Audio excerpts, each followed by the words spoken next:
that working? Hey. How did it shut off by itself? Okay. Aliens. Oh, it must have been when Danny fucking BIOS.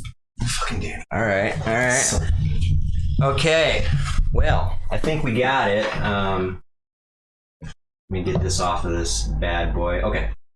We're good. Appreciate your patience, folks. That was, we were messing with the BIOS on the computer and apparently it reset some things. So it was a little bit of a head scratcher. Yeah, there we are. What's up, guys? What's up, Josh? Josh made it. Oh. Eric Thomas, is that your boy? Or... That's AT, baby. Okay. He's my gearhead buddy. Plays the bass. Oh, nice. Works for Budweiser. For No Living Witness? Nope. Different? He's just a... Okay. Welcome, guys. Good dude. Yeah. Glad you made it. And again, appreciate your patience there. We're, as usual, having some technical difficulties, but we got it. And by the way, if you notice something off on the audio or the video, let me know so I can address it. It looks like I got a screen up so I can kind of keep an eye on it as well, but I think we got it taken care of. So yeah, let's get right into it. Speaking of the mic, the Mike's Hard Seltzer. I haven't had one. We were just talking about this and I thought we'd kind of save it because he asked me, Sam asked me if I've ever tried seltzer. So hold that thought. I'll give you my first seltzer story, and you tell me if yours was just as good as mine. And I was so prepared. I actually took an Uber here, and dude, smart man. I'm gonna do this whole thing. I'm not. So for the folks that don't know who this fine gentleman is, this is Sam Haglin. Welcome. Glad to have you, man. Thank you. Always a pleasure to see you. Every time I see you out and about, I'm like, oh, Sam, what's up, dude? Yep. Have to chat it up with you. Yeah. But yeah, so we'll get into kind of what Sam's all about and kind of chop it up and see what's going on. Yo, what's up, Brandon? Glad you can make it. There's my brother. Oh, is it? Mm-hmm. Okay. My brother from definitely a different mother. I've seen... I have seen that name before, so probably just in the friends list, you know. Oh, yeah. He likes or comments on most things. Oh, nice. He has a son, same age as my son, and a really good dad. Nice, dude. Really good dad. Hey, man, I respect good dads, dude. I can definitely respect. Are you talking... Oh, is it my brother so hot, Lisa Haglin? And that would be my wife. How's it going, Lisa? Glad everybody can make it here too. Let's get right into it. Let me push past the plugs here. First of all, welcome. If this is your first time to this podcast, it is The Virus, we call it. It's not a podcast about COVID-19. It's not revolved around that. I know a lot of people might think that because it's called The Virus, but in fact, what it means is basically we talk about thought-provoking topics and things that kind of resonate with people and keep you thinking about it here on after. So you can find us on YouTube, Facebook, Instagram, Twitch, Spotify, and Apple Podcasts as well. So if you're on any of those platforms, give us a peek, look at some of the past. We're also on Anchor FM, which I think posts to Spotify, or it's a posting platform. I guess it's not really a channel of itself, but you can find us on all that. Give us a like, give us a follow, share it, subscribe. Spread the love. Keep the momentum rolling for us, please. We appreciate that. Thank you. But yeah, man, again, glad to have you. So let's kind of just introduce you, I guess. It's been a while since I've seen you. We kind of have been riffing it up a little bit already, but what have you been up to, man? Well, there's not much to do these days other than work and hang out with the family at home. Yeah, my kids are old enough that I get to play a lot of music now.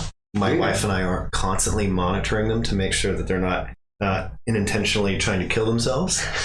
So we are able to, they roam free in the house. They know not to touch the knives and the fire things. Yeah. And scissors, and our job is done. Nice. Hey, that's important, right? Just make sure they don't cut themselves, burn themselves, or drown themselves. And yeah, none of those yet. Yeah. Well, let's hope not, because on real talk, I guess, as the kids are saying, that scares me, dude. Like my child being harmed. Oh yeah. I mean, you know what I'm talking about. Yes. It's just the worst feeling that you can think of. Just kind of gets in you. You're like, no, like just seeing your child in pain is one of the worst feelings. We haven't had a lot of instances with my son, but with my daughter, there was one time a dresser fell on her. Oh, and she was, she couldn't have been more than 2, I think. Oh, damn. But luckily it had fallen on something and it barely hit her. Ooh. So, and it scared the crap out of me. Yeah, that feeling. Then, she also gets feveric seizures. I believe that's the word. Febrile? I don't know. When she gets fevers, she gets really hot and she gets a seizure. Damn. And I've had to take her to the hospital, just like panicking while she's just like, if you ever seen a kid have a seizure, it is the scariest thing. Not in real life, no. Oh yeah. That's too bad, man. Is it frequent? Something frequent? Nah, it happened a lot when she was younger. And then she had one last year. I think it was just like 4 months ago or something. Like she had a normal day, and then we were watching TV on the couch one night. It was like 6 o'clock, and all of a sudden Mina just kind of fell asleep snuggling with mommy. We're like, that's weird. She fell asleep at 6 o'clock, and then we touch her, and she was just hot to the touch, like burned. Like I have cold hands, so it like burned my hand, and then she couldn't wake up. We're like, oh, fuck, like I have to. Can I cuss? Yeah, fucking do it. Fuck. So, matter of fact, if you can tell me how many times Sam says "fuck" in this episode, I'll give you something. I'll give you some merch or something. Yeah, so please keep I was like, all right, I'm taking her to the hospital because we know she's had enough to where we know that nothing really bad is going to happen. What a feberic seizure is the body's way of regulating temperature. I don't know how a seizure does that, but when a kid is too hot, the feberic seizure kicks in and it cools them down. Oh, okay. Not instantly, but it makes it so their brain doesn't boil, basically. Yeah. I'm not a doctor. Please research this. Do not go by what I said. And it's so scary. Sounds horrible, man. We know that nothing bad's going to happen. You know, if she throws up, you know, we obviously want to make sure she's on her side, not like her back. Yeah. But it's still. And then, like, I don't know how real this is, but there's a concern of when someone's having a seizure of biting or choking on their tongue. We haven't seen that or been close to anything like that. Yeah. So I don't know. I don't know if that's real either. It probably is. It just sounds really weird. Yeah.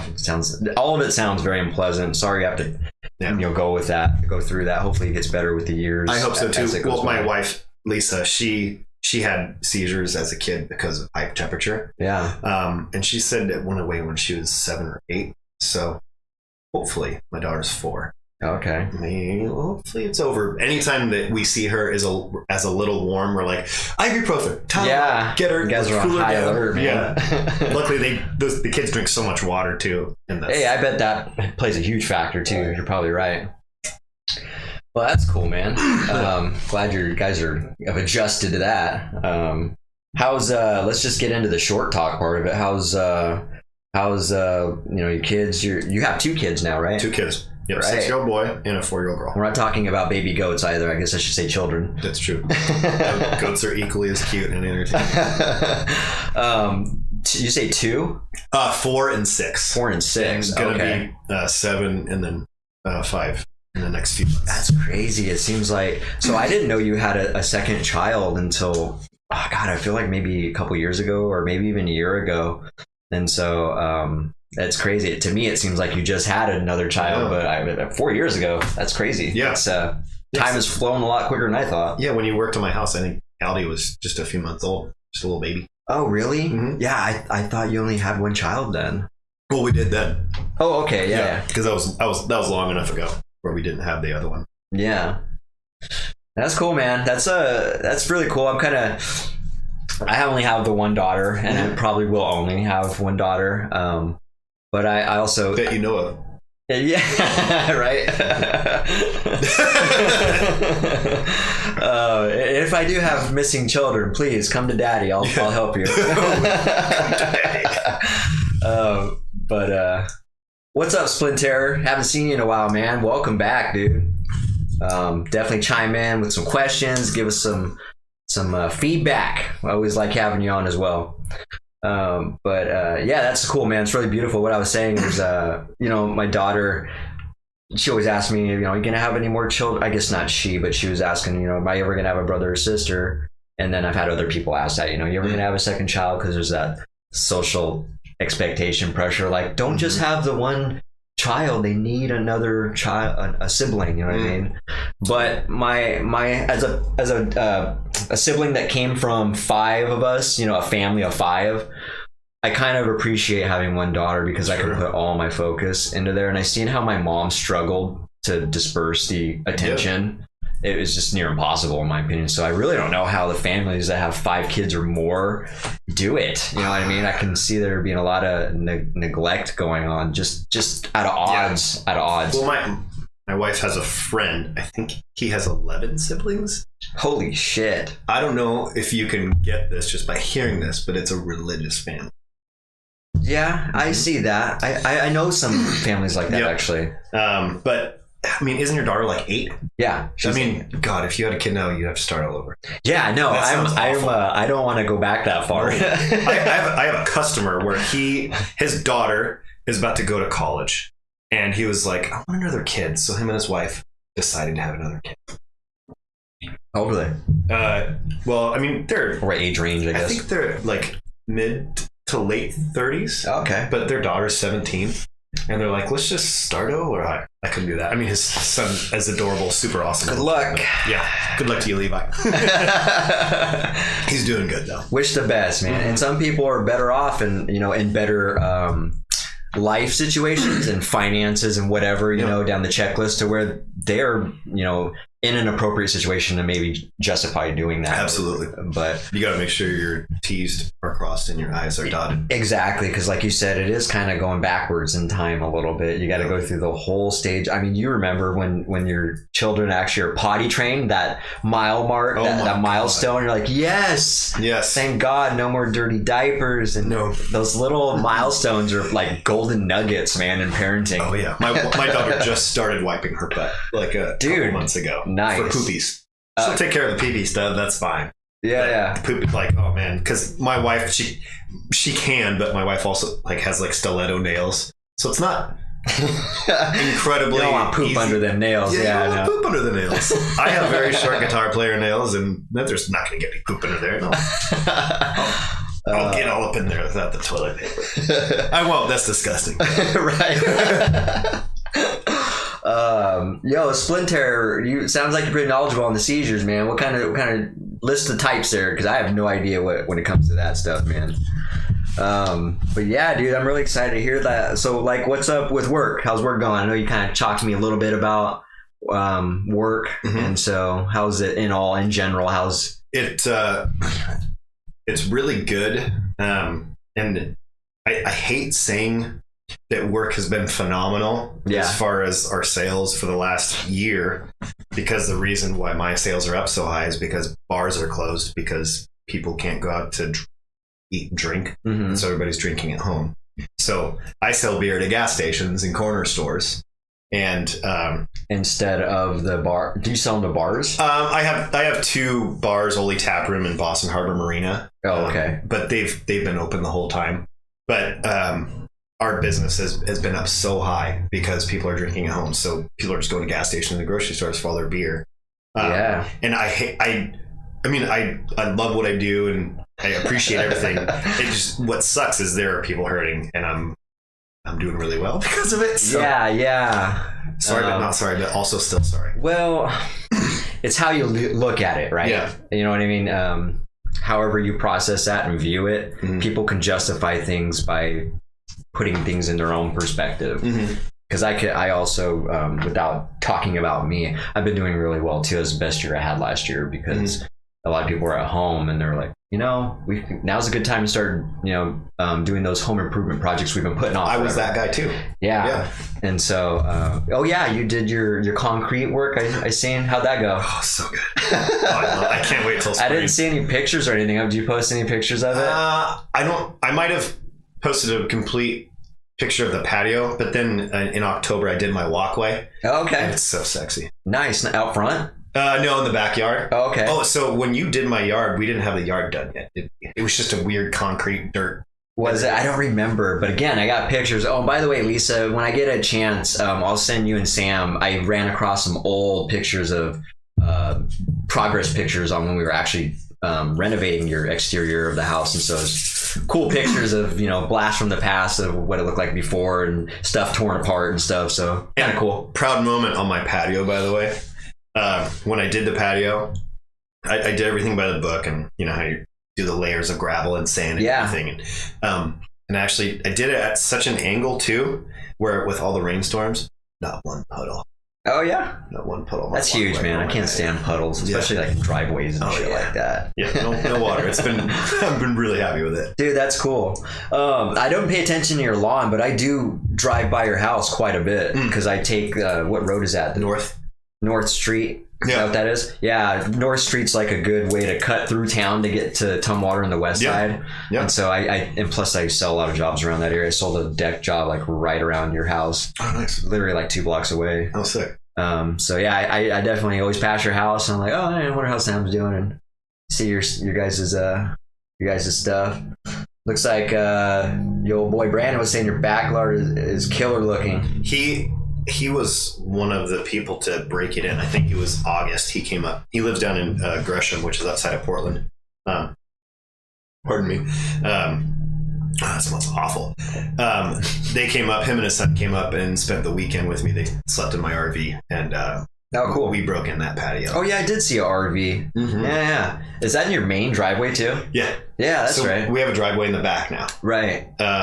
So that's where we park our cars in the RV. Stays up front. Oh, okay. You guys travel in that thing? Not as often as we'd like, but RV sites were incredibly hard to find this summer. Really? Oh, I bet. Because that also went up and... Yeah, everybody was RVing. So we even went out in early October to a place kind of this right on the Columbia River in Washington, Skakamawa. I'm not really too sure. It's kind of it's west of Longview. I don't know, but it's right on the Columbia River, and it was October. We got there. It was pissing the rain the whole time. And we got there, and as soon as we got there, it like cleared up and it was sunny. We're like, fuck yeah! So we were able to play on the beach for about 2 hours. Nice. And we had a really good time. Some big ass boats came by and sucked all the water out and blew back in, and and then crazy storm after that. Really? That like woke me up in the middle of the night. It was so loud. Classic Pacific Northwest. Well, I guess that would be because Columbia is the river that separates Oregon and Washington, right? Yeah. I guess that's southern Washington. Yeah. It's beautiful that right by that river, man. It's incredible. And it's huge, ain't it? It's been years since I've been across. Well, no, I went to Portland. I guess to go to Portland, you have to drive over it, huh? Yeah, but it's not the same taking I-5. It's not. You're right. Because it's just a bridge. You're right. When I remember it as a kid, I remember just seeing like a spacious overview of it. Mm-hmm. I don't know where I was to get that view. You weren't driving. No. That's exactly. Okay. Yeah. That's what it was when you're a kid just looking out the window, sightseeing. Yeah, that's what it was. Because you're right. I went there for work to get my RRP certificate for lead-based paint. You shouldn't do lead-based paint. That's really bad for you, man. I know. Well, when you work on pre-1978 homes, you got to get a certificate for that because you're cutting into it and stuff. You're exposing the lead-based paint, so they got to go through this ungodly amount of procedures now. So I'm pretty hip to that now, unfortunately. Good, but it's better to stay safe. Yeah. Yeah. Cool, man. I'd like to hear about that. What's up with the band, dude? I want to hear some band news. Well, what band you in? Let's start with that. I'm in No Living Witness. There we go. Tagline is Blackened Death from the Great Northwest. Is that what you kind of? It's more like I'd say epic death metal. I don't want to say technical death metal. I don't really want to say death metal. I don't want to say melodic death metal. Oh, okay. Because when I think of melodic death metal, I think of shitty subgenres that I don't like, and it's all like it's just annoying stuff. But like, although it could be argued that you definitely have some tech riffs, you definitely have some melodic riffs in your stuff. We blend it all together. Like, if you don't like what you're hearing in the song, just wait like 20 seconds, and then the genre you like will be in there. Like, there is black metal, there is melodic, there's tech death. We don't really do old school death metal like you guys do, but I don't have the vein for that. But it's it's just kind of epic death metal. But it's just me and LJ now. I write all the music and program all the instruments, the drums and everything, play all the guitar, and He does all the vocals, and he's working on the vocals for the album right now. Maybe even currently. I don't know if he's on his computer. But what are you doing, man? Yeah, come on. You're talking about Josh, right? Yeah. Okay. When you say LJ, I've never. My wife and I are probably the only people in the world that call him LJ anymore. Wait, is his first name? Is his first name Josh? So backstory on LJ. Yeah, let's hear this. Okay, in OG days for No Living Witness, it was me on guitar, and then we had another guitarist named Sam. Okay. Okay, so 2 Sams, already bad enough. Right. So we called him Quaid. I don't know why, but Quaid was his name. And then we had Bobby, our drummer, and we had our bassist, Josh, just a giant dude. And 2 Joshes and 2 Sams. Yeah. I see where you're going with this. Yeah, and we had 2 different drummers named Corey. Oh, God. Yeah, I mean, not at the same time. I was at Slipknot. And so Josh Burgess is just monster of a human.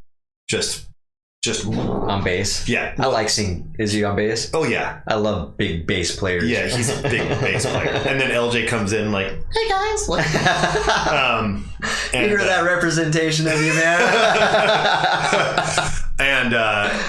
and we're like, 2 Joshes, 2 Sams. We're like, well, you're gonna have to be Little Josh. And he's like, yeah, that's what they called me in Texas or something like that. So yeah, nice. Okay, so LJ's Little Josh. All right. So he came over on Friday last week and showed me the vocals for the album so far, and they sound fucking incredible. Nice, dude. So good. Yeah, dude. I've always liked his vocals. Yeah. Your vocals, if you're still here with us, man.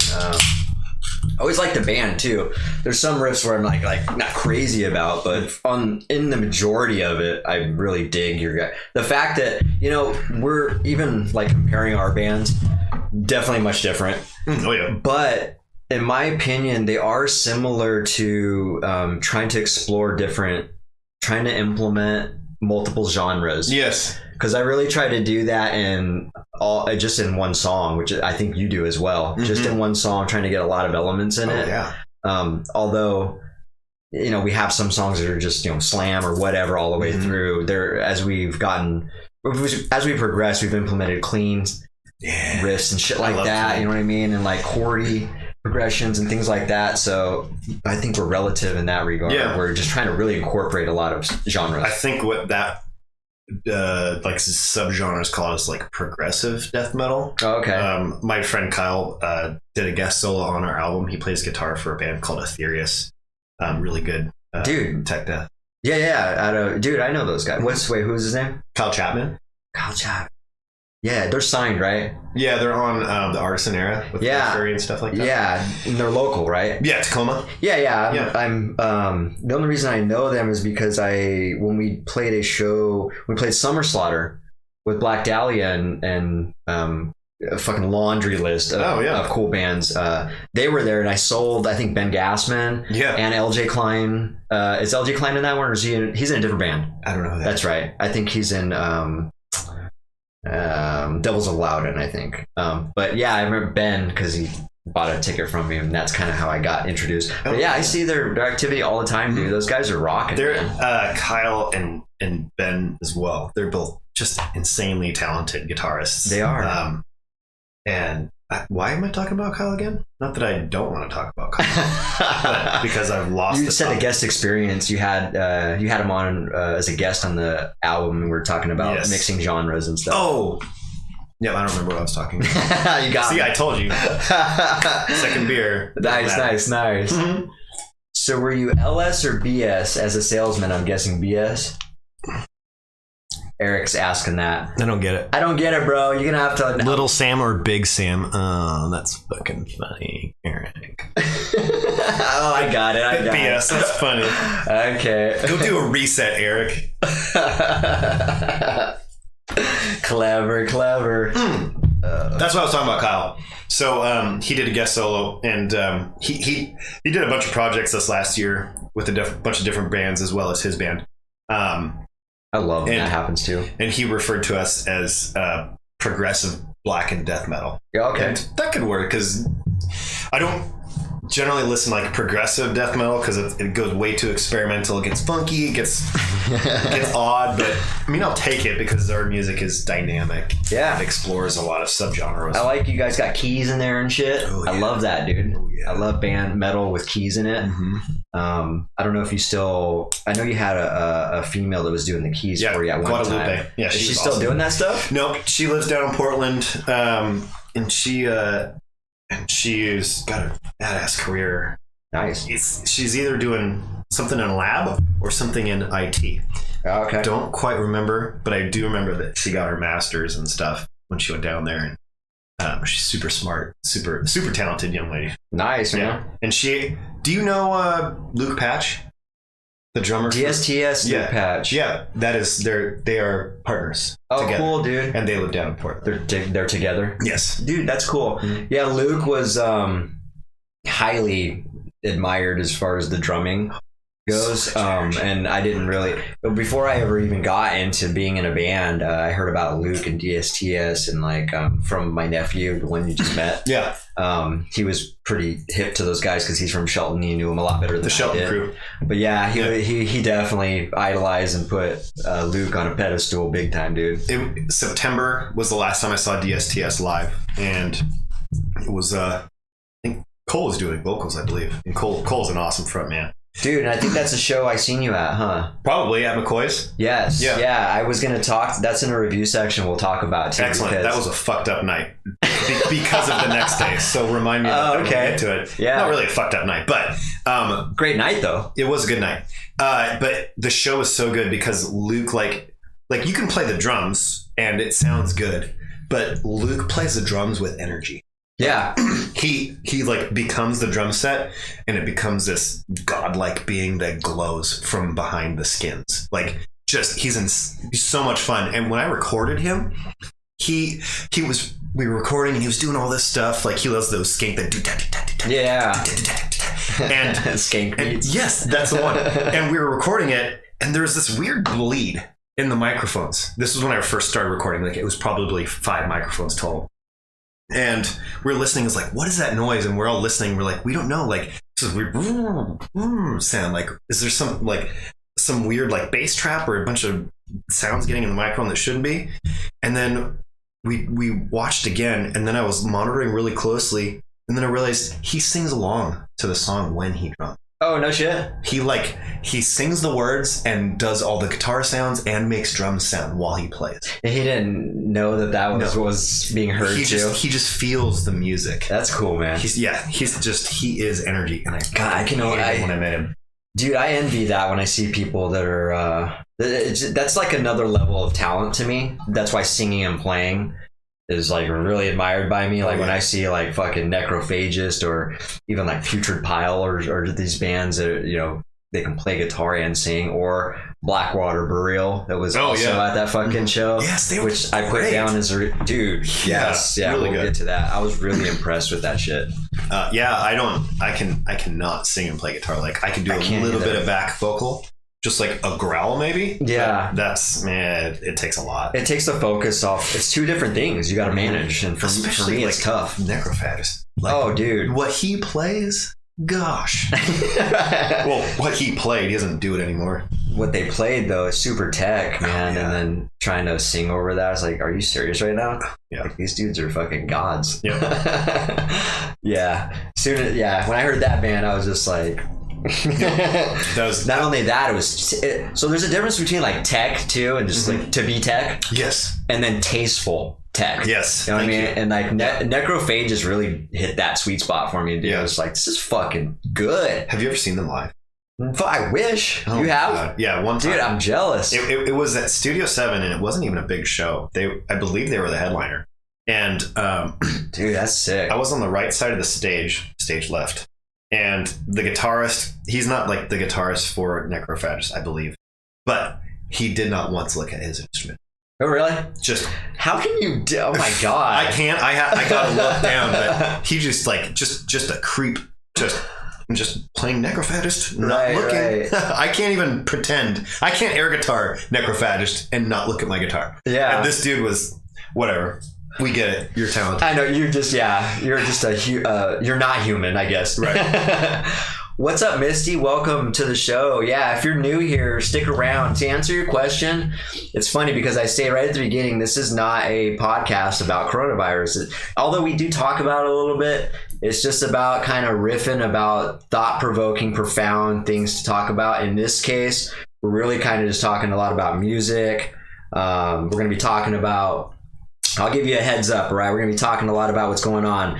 Impeachment, politics, the woke movement, sales, Seattle, all these, decriminalizing things like that. So, and then obviously metal, if I haven't said that already. So yeah, if you're just interested in any of those topics, stick around. We got a lot to cover. So we'll intertwine metal pretty often. We already can't stop talking. Yeah, exactly. Which is great. I don't get an opportunity to talk about metal. I was just gonna say that, dude. Like I wish regularly, which I'm starting to do, is have some episodes where we just talk a lot about metal. I mean, it's just as much a part of my life as it is your life, man. I make time for that. And I see you definitely keeping it relevant in your life. You guys are constantly grinding. You're doing the Facebook Live videos we were talking about. It's fun. Which is exactly, it's fun, man. And it's fun to, out of all the genres, you can play. Like I play acoustic. I have some cool finger picking songs I've made and stuff like that. But my passion is in metal as far as writing goes. I love the writing aspect of it and just making creative bridges and tech riffs and slam riffs and making it all combined tastefully, like we were just talking challenging. about. It's challenging, exactly. I've tried to write pop music just for fun. I'm like, this is the most boring shit I've ever done, and I don't want to do it again. Like, I don't want to play 3-bar chords and make a 3.5-minute song out of it. Yeah. And repeat the same things 5 times.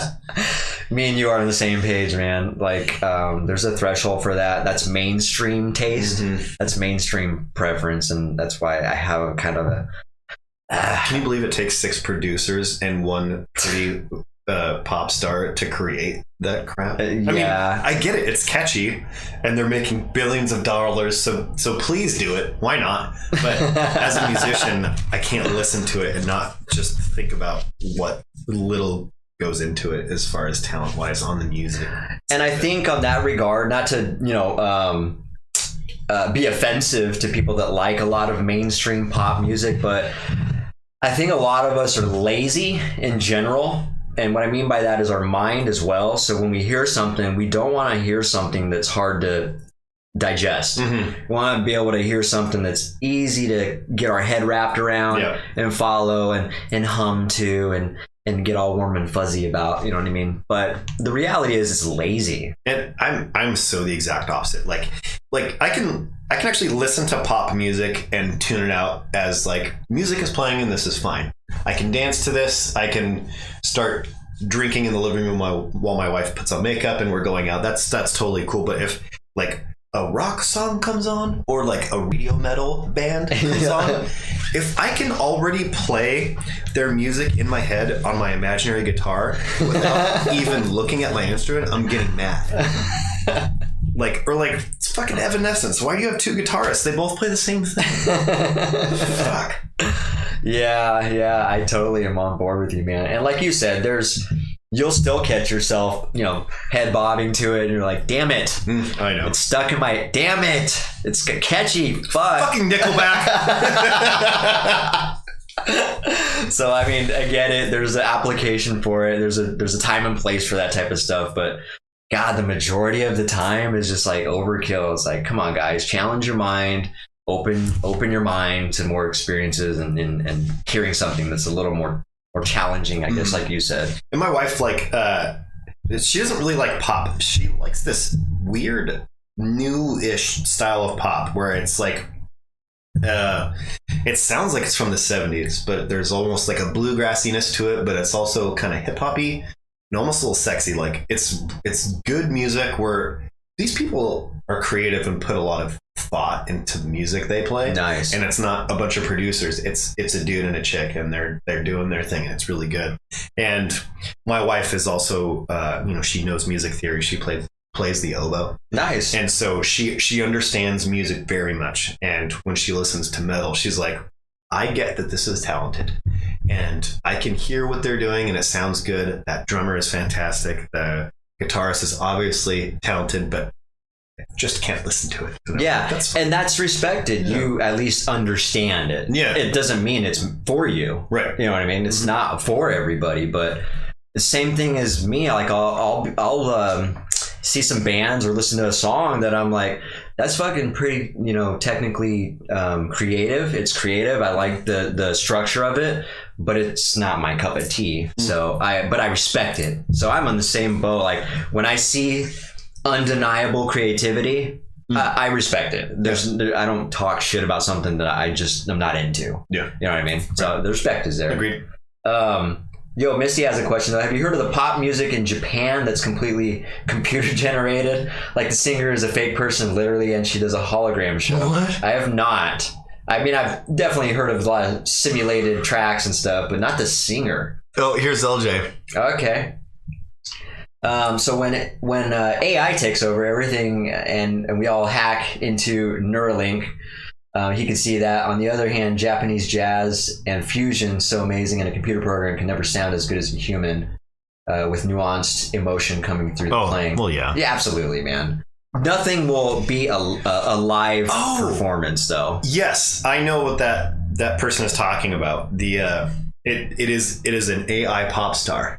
And she actually has her own Instagram and Facebook account. Are you serious? Like the AI does it all. And supposedly it's not being run by a person. It is its own entity. That's creepy. I don't know. Dude, it's fascinating for sure. And I'm interested in stuff like that. Absolutely. But I can't imagine the music being great, but who knows? I'd have to check that out. I'm going to look into that now. Yeah. Japanese AI, huh? Crazy. Nah, that stuff is interesting. Hi, LJ. What's up, dude? You popping in and out of this or what? Little Josh, dude. I like that. I had a friend named Little Josh, dude. Rest in peace. He actually passed away. But one of my best friends since 7th grade till he passed away in 31 or 32.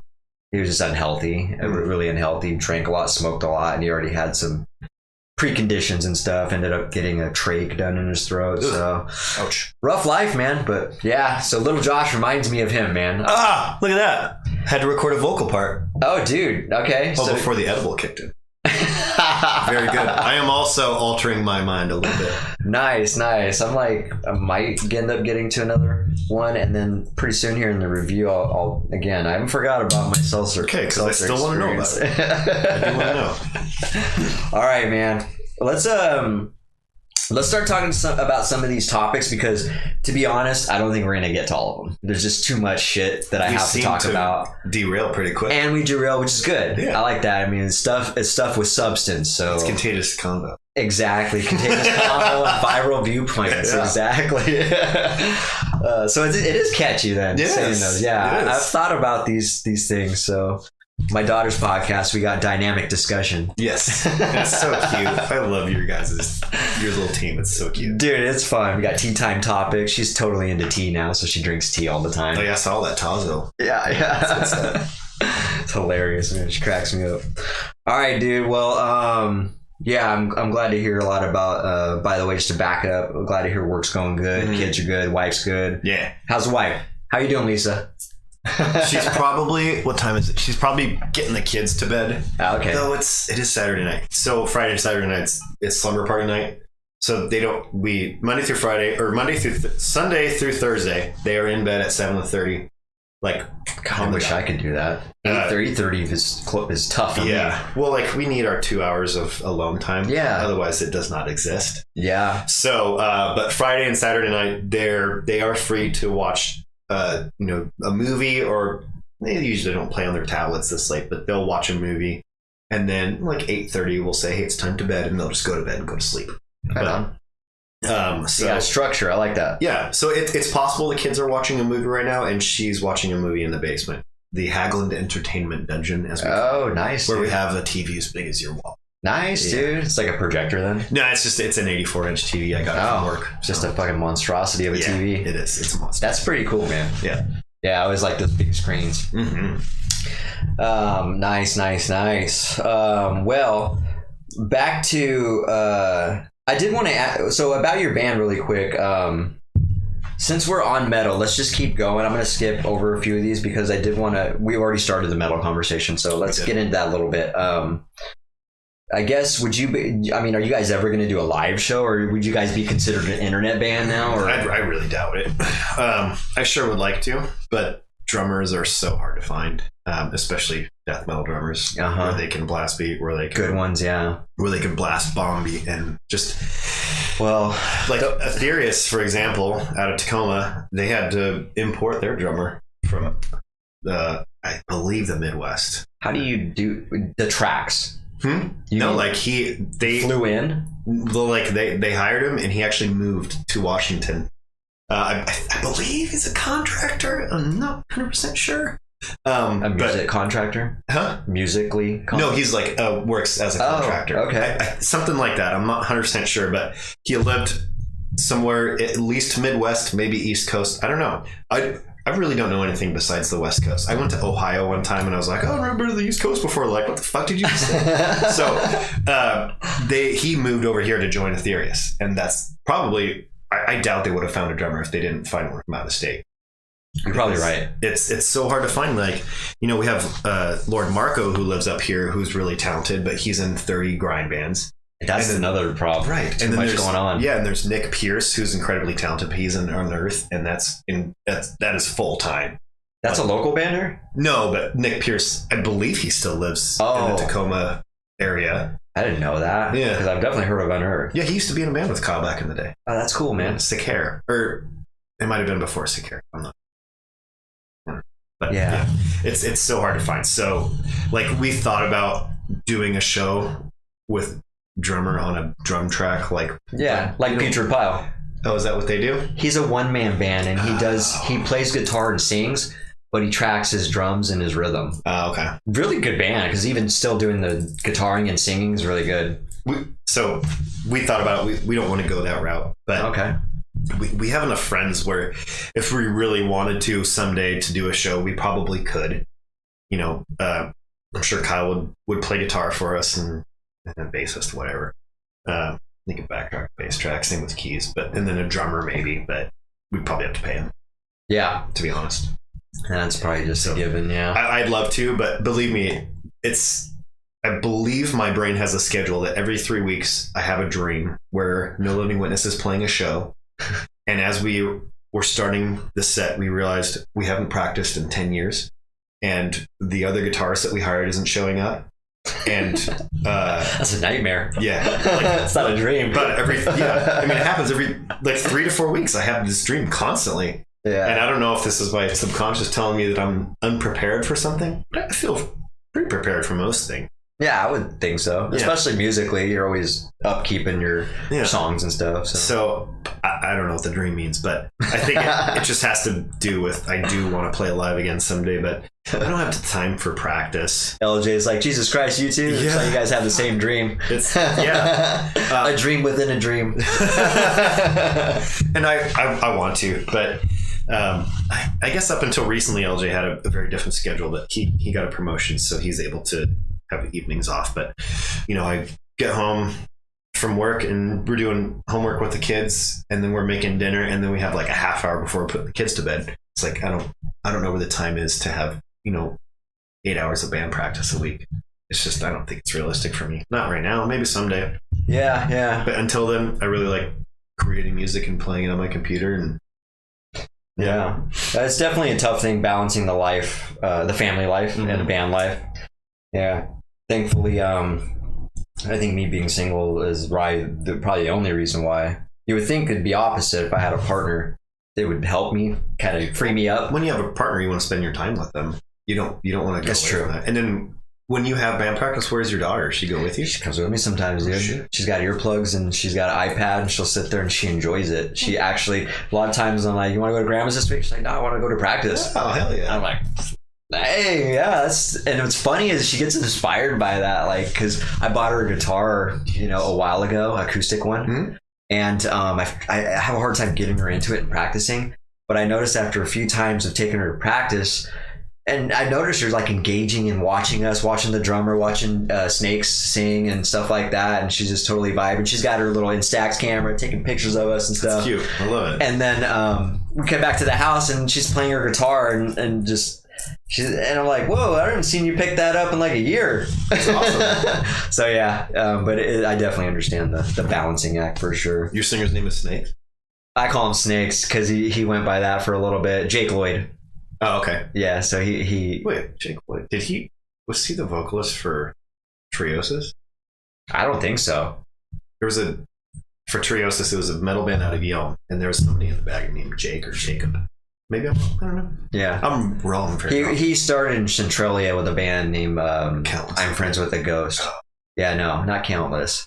And then I met him and through a roundabout way through our first guitarist who found me on Craigslist. Then he introduced us and me and Jake linked up. And as soon as I heard him sing, he heard me play. We were like, bro, high five. And we've been kind of a inseparable pack now. Fuck you, I want to go to a casino.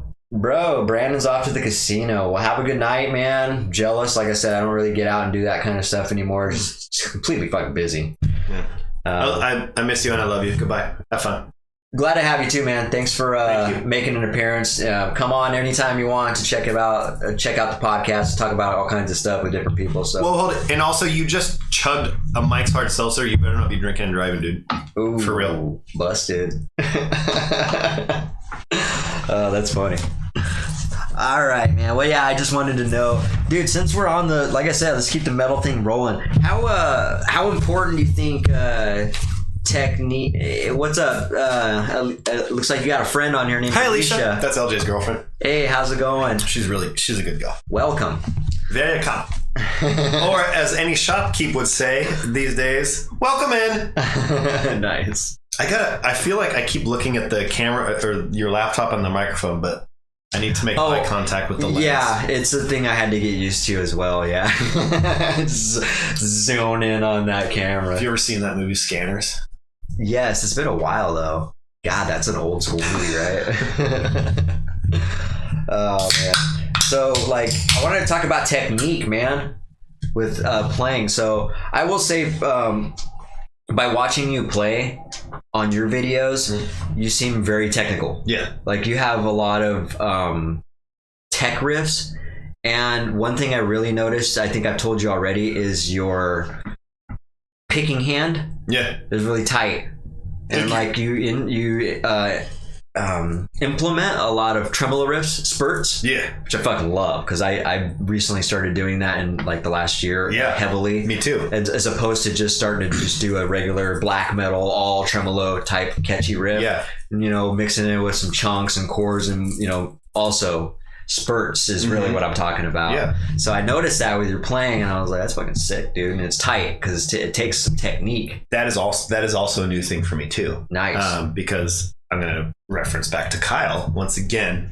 I recorded the last album and it sounded fine. I was struggling with some things, but I kind of fudged my way through it with like 20 takes per 10-second riff. Like I didn't cut in and out a lot. I really wanted to, but it probably doesn't sound as tight as I wanted it to. And I was talking to Kyle about it. And Kyle, I go to Kyle about everything music wise, guitar. Like he's my gear guy. Like when I bought that guitar yesterday, I was like, dude, I'm going to buy a guitar. And he was like, oh, you should get this. And then I was like, I'm a music system about to buy this. What do you think? He's like, you should go for it because then you can invest in this spot. Anyway, so I was telling him I was having a lot of difficulty with my tremolo picking and doing a lot of the really tight chugs, not like the chugs, but the spurts. The spurts, yeah, exactly. Yeah. And he was asking what gauge string are you using? And I was like, I don't know. They're the Ernie Ball Slinky baritone, which is like 64 gauge, like really big. Oh shit. Yeah. And he's like, well, you need to fucking size down a little bit. Let's try that. And he's like, you should get these Elixir nano webs. And I was like, okay, it's a 54 or 56. I believe it's 56 because I played in standard B at the time. Which is still pretty thick. It's pretty thick. But that's more realistic. Yeah, and it was way better. And I couldn't believe like how much easier it was just to, not only for down picking, like really fast down picking, which I've never been able to do before until I got these strings. Just like... Yeah. I was always tremolo, like doing... Alternate picking it, yeah. But now I can down pick those and I can... Yeah. And I can get that in there. And then I recently just went up to C and gauged even a little bit lower to 54. Nice. because I was watching an Inferi video. Inferi, yeah. Inferi. Good band, man. Yeah, great. And they were doing a riff dissection where they go through like a 40-second part of a song, and they just go into the riff and show you how to play it. Okay. And I was just watching it and playing along. I play in B, which is like Fallujah plays in B, but a lot of other bands play in C if they're doing 6-string. It's funny. It's the first band I thought of when you said Inferi. They're real similar. Yeah. To me. Well, absolutely. It's both very good. Yeah. Really talented people. Uh-huh. And he was like, oh, I used the Elixir NanoWeb's 5412s. And I was like, oh, well, I'm on the 5610s because it's a 7-string set, I think. And I just throw away the extra high string. Oh, yeah. So I was like, I'm just going to try tuning up and using the 54s. And I think I just put those on last week, and incredible. Yeah. It just sounds way better. I've been playing in standard B since I found out about the band A Perfect Circle. Oh, like the Maynard's other band? Yeah. They play in standard B. So it was since I was like 16 years old, I've been playing in standard B. Really? Yeah. Wow, dude. Or drop A if I was doing a drop song, which I never do anymore. And just doing that just tightened up my tremolo picking and doing those spurts so much better. Nice, dude. And then it shows you. Like I said, that's the first thing I noticed when I notice things when I hear people play, and especially things that I've struggled with and have improved on. Yeah, and definitely the spurts and the tight tremolo picking hand. Yeah, is very apparent. So I can see that you put in work on it. Dude. I've been trying really hard. One thing I'm really trying to do is. I'm not even going to try to explain it, so I'm just going to skip it. It's a spurt, but it's like a quick chug, and it's really hard. You have to down pick 3 times before you chug 4 times, and then down pick 2 more times, and move on. And yeah, I'm getting exhausted just thinking about it.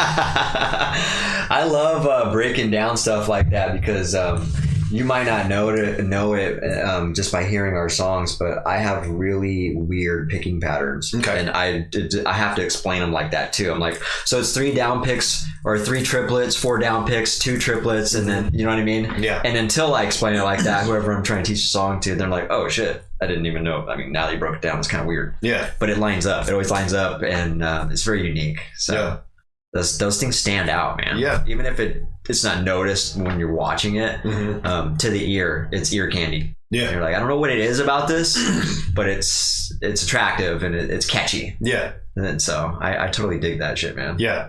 And I've been trying to, as far as the technicality aspect of playing music, I don't want to just do the boring thing. Like my standard go-to is just to play a minor chord, a bunch of times, and then move down a little bit and then go down here.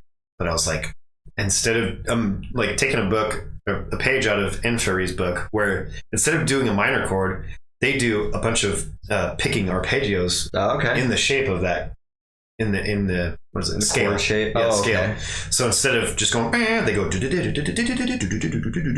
nice. And so it's like you're just breaking it down into arpeggios and making it sound a minor chord a little bit more fun. So it's still a sorrowful minor chord where it hits you really powerful and almost makes you sad but excited. And, punch someone in the face who deserves it. And you get to break it up a little bit and make it a little bit more fun instead of just like, I'm in a mountain and I'm going to kill myself. Yeah. Kind of just like we were talking about progressions being so simple. It's easy to take a progression and make it a little more complex and keep it tasteful too. Yeah. It's just adding to it. Yeah. I mean, just building blocks on a chord. Yeah. And sometimes I'm like, I'm going to break this up because I don't want to do that like I've done every other song. So I'm going to do this. And I was like, I think I'm overcomplicating it. What if I just go back to that chord, or instead of making a minor chord, I'll just bar it and shift the notes somewhere else so it doesn't sound like that minor chord, but it sounds a little lower and heavier. Yeah. I don't have music theory blood in me, so I can't break it down the way it should be broken down. But I try to change it to make it sound this similar but interesting. Yeah.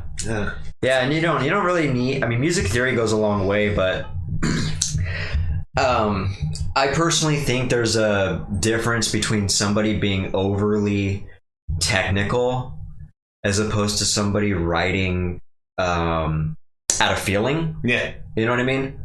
Because I've ran into plenty of musicians that are just super technical, super good. Yeah. But the writing is not creative enough. Yeah. It's all tech. It's all too very too much. It is like don't worry, that just happens every now and then. It'll still pick back up. But yeah, what I mean by that is it's just, and I have a hard time because especially if I'm working with somebody like that, I'm not like that. I'm a lot of my riffs are all just off the cuff feeling what feels right, what bridges properly, transitions right for me, what sounds good, what I think should happen. Yeah. Not based on numbers. Yes. Not based on a construct. Yeah. If that makes sense to you. Yeah. Well, like the whole album we're about to release that I recorded last year is 100% feeling. It's our least technical album ever. Nice. And it is a lot of feeling, and it's a lot of composure, and it's a lot of like how the song flows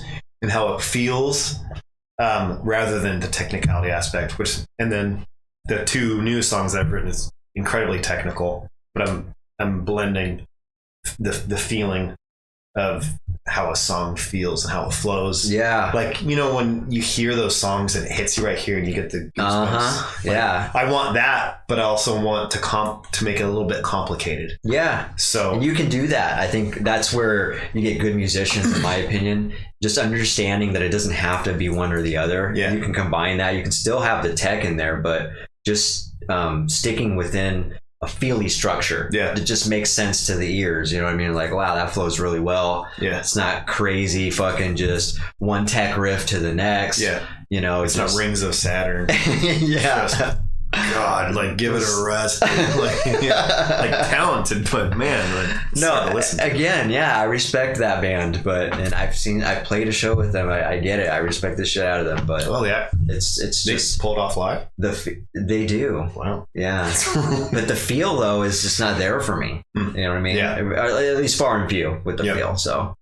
But that's kind of my 2 cents on the tech versus the feel part of it. And that's coming from me as a person who doesn't know theory, who learned guitar. I picked up guitar at 25. Very much all my riffs are feel. Yeah. I didn't study any of that shit. So. Yeah, me neither. I tried. I stopped. Yeah. It took the fun out of it. But it can be utilized appropriately. Absolutely. All right, cool, man. Well, so I guess we'll move on to some other topics so we don't exhaust the non-metal viewers. Like I said, man, it's kind of cool though to talk metal. Like I said, maybe one of these times we just allocate a whole episode to metal talk. Right. Like my buddy John from Abiotic, he's got his own podcast. And have you ever heard of Abiotic? Yeah, they're on. Aren't they on Artisan Era? I think so. I can never remember which label they're signed to. Dude, what's up, Snakes? Welcome, boys. Hey, maybe you can answer. Who is... Were you in Triosis? Oh, yeah, he had a question. Have you ever been in Triosis? And another question. This is a 2-part question. What... Artisan. Thank you. Okay, I thought so. Thank you. But yeah, Abiotic is sick, dude. They are. I think you would. It's really symphonic. Yeah. But they do blend that tech stuff in there and a little bit of slam. Which is nice. Which is funny because like I hated slam. Yeah. LJ and I went and saw Arcspire 2 years ago. Fuck, that was 2 years ago. 2019. Jeez. Yeah. Super impressive live. And I hated it. I was like, this sucks. I don't like this. This is just a new version of deathcore. Stupid. Don't like the vocals. The drummer's the drummer is insanely talented. Dude. Like he set up his acoustic kit before he even mic'd up. It just like everything was so tight, and he hit the shit so hard, and he was barely moving his hands. It was insane. And I was like, I don't like this. Like the drummer's good, the guitarists are talented, but this is just the new deathcore. But now I've added all their albums to my Spotify and everything. Nice. You came around on it, huh? Yeah. Yeah, I think they're one of the bands, in my opinion, that they draw that fine line with tech. You know what I mean? Like they are right under being too tech, in my opinion, because they do also keep the good feel. Yeah, and there's good structure to it, in my opinion. So what about somebody from Abiotic? Oh, I was just saying he also started a podcast, and that's all he does though is have different bandmates from all these, and obviously him being signed to Artisan, he's played in all these with all these bands, so he has a lot of connections. You know, he's had like Terrence Hobbs on there, dudes from Fallujah and Fury and all these bands that we're just talking about. He's had on there, so saying that'd be cool to eventually just allocate one of these episodes to metal. Did you ever see Fallujah when we played with them in Olympia way back in the day? No, was that way back in the day? Way back in the day. Oh, okay, no. It was Fallujah and Fallen Figure, if you remember that band. They were a deathcore band. I never seen you guys live. You guys weren't even playing live when I don't think you were playing live when I met you when I was working on your house. Yeah, definitely not. So I remember I reached out to your guys' band. I don't know if you remember telling me about that, but you guys had a Craigslist post about looking for a new member or guitarist. Oh, really? I reached out. Yeah. Never heard back though. Oh, really? Yeah. And after I told you about that, and you're like, oh yeah, we changed our course or something like that. Huh. Basically is what you were saying. I don't even remember. It could have been because LJ and I were the only two people that ever sought out new members. Yeah. So it might have been his thing. I don't know. Yeah. Sorry. But it's totally cool, man. But yeah, no, that's how I heard of you guys. I seen the Craigslist post. I was like, No Living Witness, who's this? And that's how I was listening to your stuff. I was like, this is fucking cool, dude. Kind of a stupid name. It's there. I like the name, dude. No Living Witness is a cool name. It almost sounds anti-Christian. It's not. But if people think it is, then so be it. I think it's really cool. And I think the logo is very nicely done as well. That was my bassist. Oh, okay. He very good job on it. He did our logos in Microsoft Paint. Oh, he did? Yeah, and then he sent them over to me and I cleaned them up. Like, I cleaned up the lines. He, bye, snakes! Later, snakes, bro. Hey, thanks for joining us, man. Charge your fucking phone next time. Yeah, what the fuck? Who doesn't have a charger? Yeah, let's party, dude. Yeah. He did all of we've had two logos in the past and he did both of them. And sometimes when I had a band that was asking for a logo, I would send him what they were asking for and he would just do a bitmap version of it, super pixelated, and I would just edit it and smooth out the lines, and he had an eye for that stuff. So yeah. He did our latest logo, that really blocky one, and I don't think the one I have on the promo. Yeah. I don't think I'll ever change it. That's really solid. I love the subtle inverted cross in there. Yeah. Again, we're not an anti-Christian band. I would say we're more of an anti-religion band, but not anti-Christian specifically.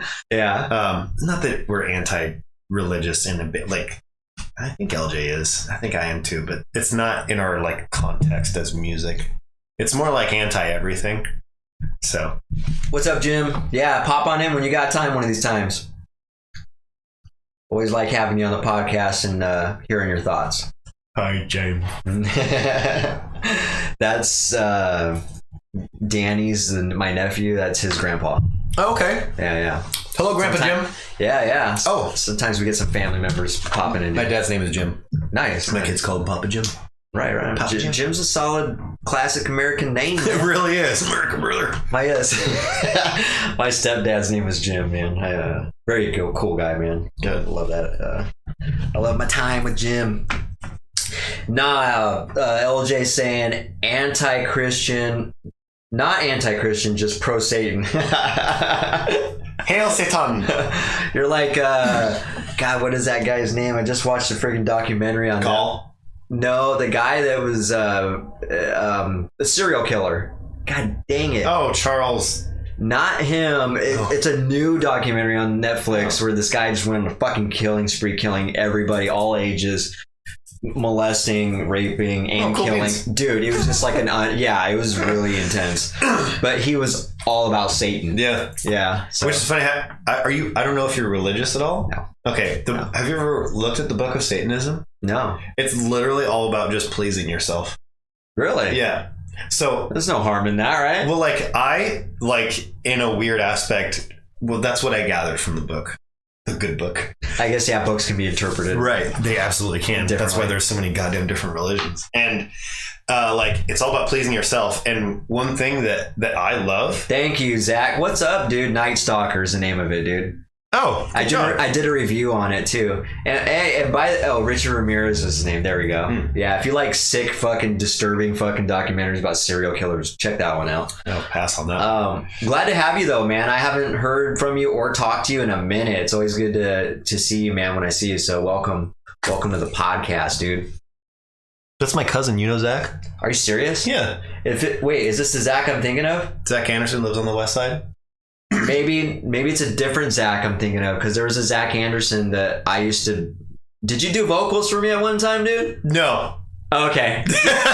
Different Zach Anderson. My bad, dude. It is a common name. Thanks for clearing that up. I thought it was my buddy Zach Anderson. So I'm pretty sure that's my cousin. It's hard to tell. No, I'm pretty sure that's but yeah, the Book of Satanism is all about pleasing yourself. And you are right. I can see your profile picture and you don't look like the Zach that I know. So I'm sorry about that, man, but welcome. But like, I love making people happy. Yeah. I get off on that shit. It's a good feeling, man. Yeah. So if I'm a Satanist because I like to make people happy, then take that, Christians. I'll be better than you. Like, I think I want to get on board with that. Yeah. That's hilarious. Yeah, that's your cousin, dude. Yeah, that's funny, man. I got a friend named Zach Anderson. So, but now that I think about it, I think he spells his name, Zach. No, He used to spell his name Zach. Oh, okay. I don't know why he changed it. Probably because it confused people. I like Zach. Zach. Let's go back to Zach, man. It's more creative. Zach. All right, man. Let's get into some of these other things real quick here, dude. Let's see. God, I don't know what to pick here. Is it really 8 o'clock already? Yeah, dude. Time flies on these. Every time I'm doing a podcast, it's just like boom. And like I say, I always have topics I never get to them all. That's why I have a recorder. I'll have things come to mind while I'm driving. Yeah. All the time, dude. I'm just like, don't forget this. Let's talk about this, such. Yeah. So it's just an overabundance of content, dude. Real quick, I seen some pictures of you, man, in the past where you were like overweight, for lack of better words. Yeah. I didn't know that. Yeah. It's crazy, dude. Like, without diving into that, what has that journey been like, dude? And like, what changed for you to lose a lot of weight? That's crazy, man. Being happy is the biggest thing. Really? So I did not own a scale when I was at my biggest. Who is putting the kids to bed? I don't know. Just stay in the basement and hope for the best, my life. Oh, that's hilarious. So when I met Lisa on a dating website, after we got together, I was a big dude, and I believe she suggested we go on a low carb diet together, and we've gone on a lot of diets off and on throughout our time together. And I think when I started losing weight and stepped on a scale, I was at 280. So it's very possible. Holy shit, dude. I was 290. I really don't know. I didn't know you were that much, that weight. So that's insane, dude. Yeah, I did not exercise ever. Okay. I did not work out. I didn't run. Your diet was probably poor? I would 2-liter Mountain Dew every day. Oh, fuck. And Taco Bell at least 3 times a week. At least. Fuck. And McDonald's probably twice a week. And I didn't even drink. I was not a drinker. But one thing that I do not I know that you are vegan, and like, I like drinking milk. I drank a lot of milk. There was 2 gallons of milk in the fridge at all times. Fuck. Yeah. Yes. LJ and I used to go to you Taco still skateboarded, huh? I did then. Oh. No, I don't skateboard anymore, but I did. When you were I guess you were overweight. Yeah, when I was big, I was overweight. I still did skateboard. I bet I'd be better now. No, I'm too old. My knees are fucked. Yeah, and then we did low carb, and I stopped drinking a 2-liter Mountain Dew, and she was like, well, you should just try switching to Diet Mountain Dew. And I'm like, ugh, fine.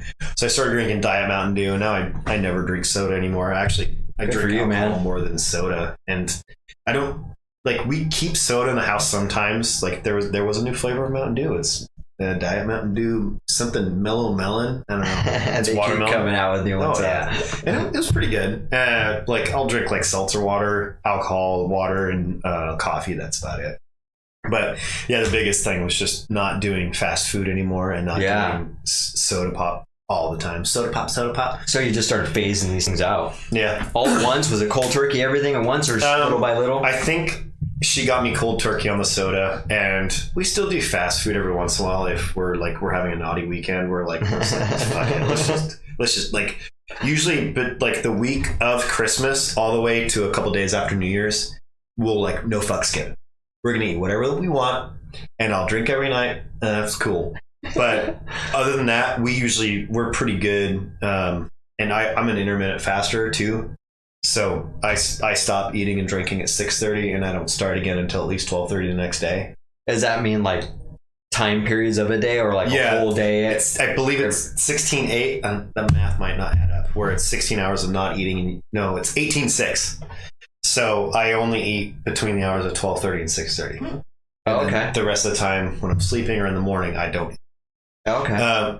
So that makes weight loss really easy, and keeping it off, especially after like a pounding weekend where I'm like Taco Bell pizza, burgers, and all the beer, and I'm not intermittent. I'll still keep on the intermittent fasting, and then Monday morning, the scale will not look good, but Tuesday it burns off quick. Wednesday, nice. I'm back to where I was the week before. Whereas if I was not intermittent fasting, it would take a week and a half probably to get through all the crap that I ate.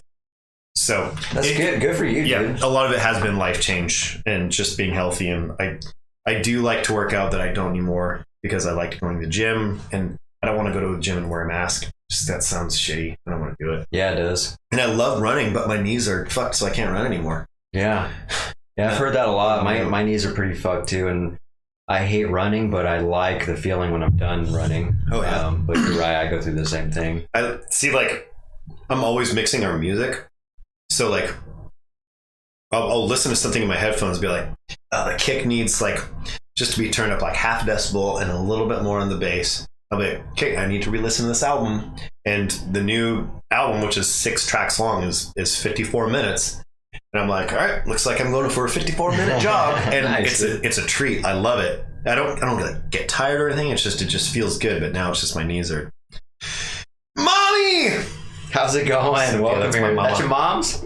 Yeah. That's cool, man. That's cool. So, dude. yeah, I wish I could run, but my knees. I think it's honestly because I don't get the workout that I used to strengthen all the muscles around my knees. Yeah. Because when I used to wear a knee brace all day long for years, and my doctor was like, you need to not wear a knee brace all the time. And really? So I took it off and I stopped doing it, and I was able to run without it. But now that I'm not working out all the time, running sucks and it makes me want to cry.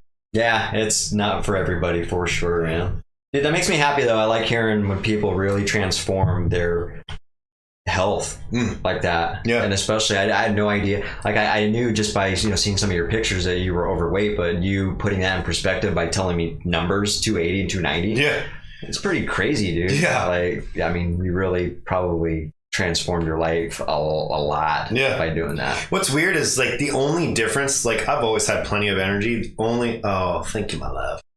The biggest difference that I've noticed between being a big dude and I still consider myself big. I got these love handles. I want to say love handles and being big are completely different. It's a cake. These are not little muffins. Muffin top. I used to be hot and sweaty all the time. Yeah. And now I'm always cold. Okay. Always cold. Yeah. My hands are always cold, especially, but that's a circulation thing, which I got from my mom. Thanks, Mom. Raynaud's phenomenon. Love it. That's cool, man. I like to hear that though, but I love that. Real quick, what was your? I know you tried veganism for a little bit, dude. Tell me about your. I don't know if you're still doing it or not. How was that for you? What was good about it? What was bad about it? So, fun story, and we should go back to that McCoy's night if we can after this story. Absolutely, if it's possible. Yes. Because it's in that timeline. I did after 3 days after that McCoy show. I was like, I'm gonna go vegetarian. Just to do it. And I think I went... It was after that show, huh? Yeah. Well, it was 3 days afterward because I went to Chicago for a trip. And after I was like, I'm just going to do vegetarian for a while. And I did it all the way through after New Year. And that was September was the show. I think it was the 16th, I believe. Oh, okay. So I was vegetarian for 4 months, and I realized that the biggest thing that happened was I was just eating candy more. Because I was like, it's not meat, so it's candy. Yeah. So, and I lowered my cheddar and my cheese intake, my dairy. I don't really do a lot of dairy, but cheese is part of me still. But I think it was late January, early February, at least, and I were like, let's do a whole food vegan diet. Not just a vegan diet, but buy everything at the store and make the food. We are soaking cashews in water overnight. We're putting it in a blender. Did it right, man. We're putting the nutritional yeast in there. We're making fake cheese. It was fucking good. Hell yeah, it's good, man. It was really good. We were making noodles out of plants. Yeah, dude, I love doing that. However, it was fucking 6 hours on Saturday, and then 3 hours of cleanup, and then 4 hours on Sunday, and 2 hours of cleanup. It's like our whole fucking weekend went to cooking, food prep, and there's so much left over because it was just the two of us and we weren't going through it, and the food was really good, but it was exhausting. Like we are not the couple where we're like, oh, cooking is such a relaxing thing for us. Like, it helps us connect. Like, that's the only time we fight is when we're cooking, and the kids are walking for us. We're like, fuck off! We're cooking food right now. Go to your tablet. Like, we couldn't do it. Like, the food was so good. I love the food. Like, we still have all the recipes saved because I really liked it, but it took so much work. But right now we're doing low carb, and it's really hard for me to be vegan and low carb because I fucking hate vegetables. I do not like vegetables. Don't like vegetables, huh? I can't like. That's tough for someone trying to convert into a plant-based diet. Yeah, like I can make a plant-based diet work if it doesn't taste like vegetables. Like that's pretty tough. Yeah, and like I'll buy like the Sweet Earth frozen. You and snakes have that in common. Oh yeah, he hates plants. Yeah. And like I love the Sweet Earth frozen dinners. That's like the vegan junk food. Is it? I'm not familiar with. Oh, it's really good. Their General Tso's is incredible. Okay. I mean, it's a lot of soy, unfortunately, which is really terrible for my gut. But it was really good. It was so much work. Yeah, and it's just really hard. It is, man. I can definitely testify to that. A lot of times I get really exhausted with like, oh fuck, I gotta sit here and cook I've gotten a lot better about it where my cooking is about hour prep and finish. Mm-hmm. So now I gotten better about it, but for sure when I first started there was a lot of prep work. Yeah. Dude, I gotta piss really quick. This is the first time I've ever had to do this. It's because I made you drink a hard seltzer. Yeah, and I was working. Did you finish it? Yeah, I did. And I was working like a couple hours straight before you got here, and I didn't do my due diligence and piss right before that. So bear with me one sec. I'll just sit here and talk. So I have had the Impossible Burger. The Impossible Burger is good. I'm not going to say it tastes exactly like meat because it doesn't. It is a different taste, but it's not like when you're eating like a Boca Burger where it just tastes like a mash of weird seasoned food. The Impossible Burger does taste good, and Red Robin has the Impossible Burger too. And then you can go to Safeway and like Albertsons and stuff, and they have Beyond Meat. They have Beyond Sausages, Beyond Meatball, Beyond Burger. It's still pretty close, and it does taste really good. If I'm doing vegetarian or vegan, I'll get those. And even as a person who eats meat and cheese regularly, if someone offers me, do you want a regular burger or an Impossible? I'll take an Impossible because I know it's better for me because it's not loaded with fat. It's still high in calorie and probably doesn't have the best ingredients that I know of. I know it's just a food made in a lab, but it tastes good. I mean, what food isn't made in a lab anyway? Yeah. And he's really draining the snake in there. I can hear his piss from over here. He has 2 doors closed.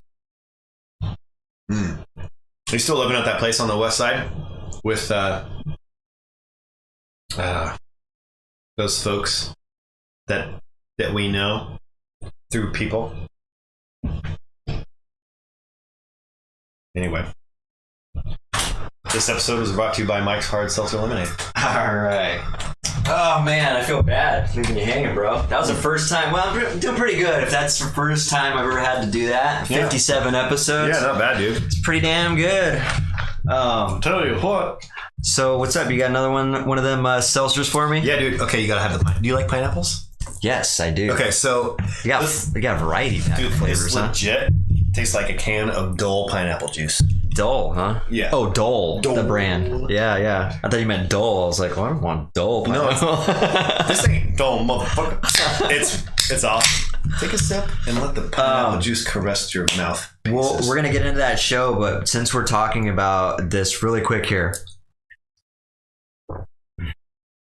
That's pretty damn good. Yeah, right? Damn, this is dangerous. Yeah. This is dangerous. Yeah. And now that we're on this, let me tell you really quick what happened. So, the seltzer story. The seltzer story. I've really been waiting for when I got here 2 hours ago. Kept you fucking on suspense. Okay, so me and my nephew Danny, when he was living here, decided to drink some White Claw, right? Yeah. Good old White Claw. Yeah. Well, I don't drink that much. Probably, once every 2 or 3 months, maybe a beer or two. And that night, I decided to drink a bunch of White Claws with him. Well, we started off with 1 half rack, and we ended up finishing it. Both of us. We're like, hey, probably need some more. Ended up going and getting another half rack. Yeah. Come back, drink that whole thing as well. I think almost the whole thing. So we basically pounded almost 2 full. A case each. Or a 12-pack each. Almost. Yeah. There was like a few beers left. Okay, yeah. And again, this is coming from someone who's a lightweight and doesn't drink that much. And I had to work the next day. Oh shit! And I meant physically work on the job site with a tool belt on. That was back when COVID was first started. So at the beginning of the last year, back when COVID was just starting, things locked down. Everybody was like, "Oh my god, what's going on? Let's be careful." I was on the job site, and of course, I was not feeling good. I was like, "Oh my god, I'm about to puke." Sure as shit, I was puking. I found myself like on the ground. I had to stop working. I was on the ground just fucking puking like violently. And the homeowner came out of the house while I was puking, right? Well, okay, so this is weird and scary. I puked and I like seen a part of my insides or something. Oh, love butter. Yeah. I don't know what it was, dude. There's a term for that. Love butter. Okay. Never happened to me before, and it freaked me the fuck out, dude. It looked like it was definitely some skin, internal skin. It was like a perfectly round circle, had like a little dimple in it or something, like a little nipple. It looked like it was something pretty important inside my body. And I'm sitting there examining it and feeling it. I'm like, what the fuck is happening? Am I gonna die? And she came out the door and I was like, oh, hey, yeah. Got with my puke. Got back to work and I was just like, I had to go home. I just told her, I was like, hey, and she didn't, I think she seen me but didn't say anything about it. She was just definitely like, something's going on with this guy. Yeah. And I had to tell her, I was like, hey, I'm not feeling so hot today. I'm gonna have to wrap it up for the day and just come back and finish it tomorrow. But yeah, long story short, I got home and hit the fucking bed immediately, and it was just a nightmare of an experience, dude. I had way too much fun with it, and it's so dangerous. You can just drink it like water. Yeah, you really can. Really sweet. So yeah, that was my seltzer experience, me playing with my insides while a homeowner seeing me, and of course she probably thought like, does he have COVID? Yeah. You know what I mean? Like, absolutely. And the thing too with a lot of the hard seltzers that come out is the alcohol that they make this with. Like one of the ingredients, where is it? I guess it's purified carbonated water, number 1. 2, alcohol. So how do you make alcohol, right? Well, the way that most of the hard seltzer is made, it's just sugar alcohol. It's the base. Like, okay, yeah. Like that Mike's harder lemonade, like 23-ounce cans. That's 4 Locos made from really high in sugar, and especially if you're not used to a lot of sugar, it hits you hard. Yeah. Like when Truly's first came out many years ago, when they had them in 6-pack bottles, I gave one to my wife, and she was like, "Well, it's pretty good," and she drank it. Like she got like red splotches all over her neck. Oh, really? Well, she's allergic to alcohol. Like as a general, I mean, we all are as human beings. Right. She's incredibly sensitive to it because the hard seltzers at first were like a forced carbonation. It wasn't a naturally occurring seltzer water. It was a forced bubble kind of a thing. Yeah. And it affected her really hard. So you also drink in excess. Yeah. So that could definitely do it. I know that it was the week of Thanksgiving. I had a friend come over and I was like, November, I'm just not going to drink this month. And then I forgot my buddy Luke was going to come up from California at the end of the month. Like around the 20th, I'm like, well, I'm not going to not drink when he's here. And it was a Sunday, and I have to work on Monday. And he brought up a bunch of specialty beers from California that you can't get. One of them being Pliny the Elder. I've never had it. And it's an 8% pale ale. So good. And I was fucked up. I was really drunk, and the next day I had to work, and it was awful. Isn't that the worst when you gotta work? Yeah, and that's the first time I've been hungover at work in many years. I feel your pain. You always remember it when it happens, though, because it's just a very unpleasant experience, and especially if you're just that's not common for you, which sounds like it's not for you. Yeah, it's not. I generally don't drink on Sunday. Me as well. If I got things I got to do, I'm pretty responsible about it. But that day I chose, I don't know what the fuck got in me, but it was like, hey, we're having a good time, right? I can be out. And the thing about it is when you drink those, the White Claw, this is my first experience with this. You don't really feel that hammered. Dude, what's your top 3 favorite beers? Oh shit. Okay, beers are hard seltzers because you have to break it up by category. But anyway, there's like metal subgenres. Exactly. So I would probably go with Georgetown Bodie's Offa. Super easy, really good beer to drink. And then number 2 would be probably Hot Valley Mango Stash. And then number 3. Fuck, I don't know. Those are my top 2. I'm a little buzzed already, so my thinking isn't quite clear right now. I don't know. I can't answer you right now. I'll go. Hold that thought. There's still one lingering somewhere back there. It'll pop up in my mind, and while we're talking about police running over people in the street, I'll be like, "Oh, that beer!" Yeah, dude. I'm glad you said that. I know Lush is your favorite, Mama. Best dark.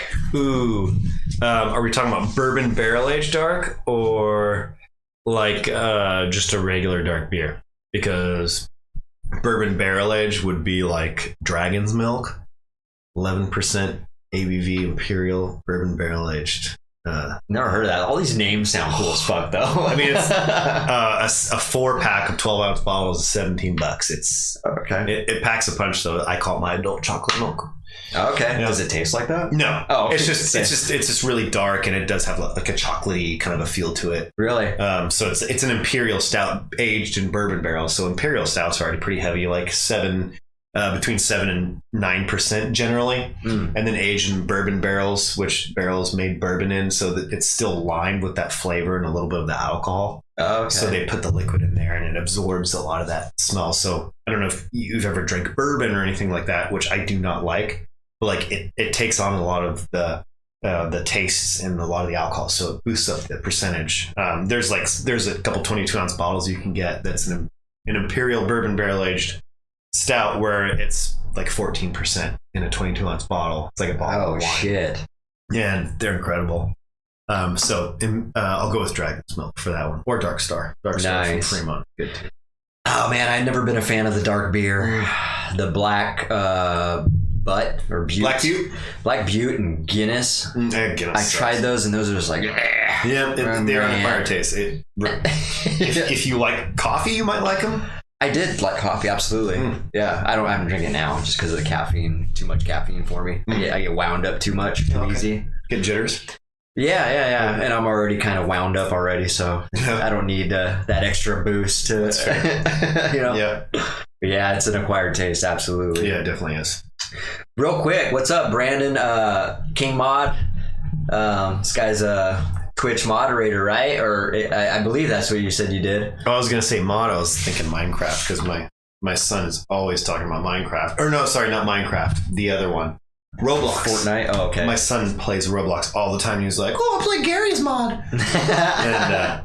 And that's what he does. Yeah. There you go. Cool. Well, hi there, Brandon. How are you? What's up, dude? It's good to have you back. I like when you pop in, definitely. To answer your question, Danny was my nephew, and he was the co-host. He's unfortunately not a part of this podcast anymore. He decided to not be a part of it.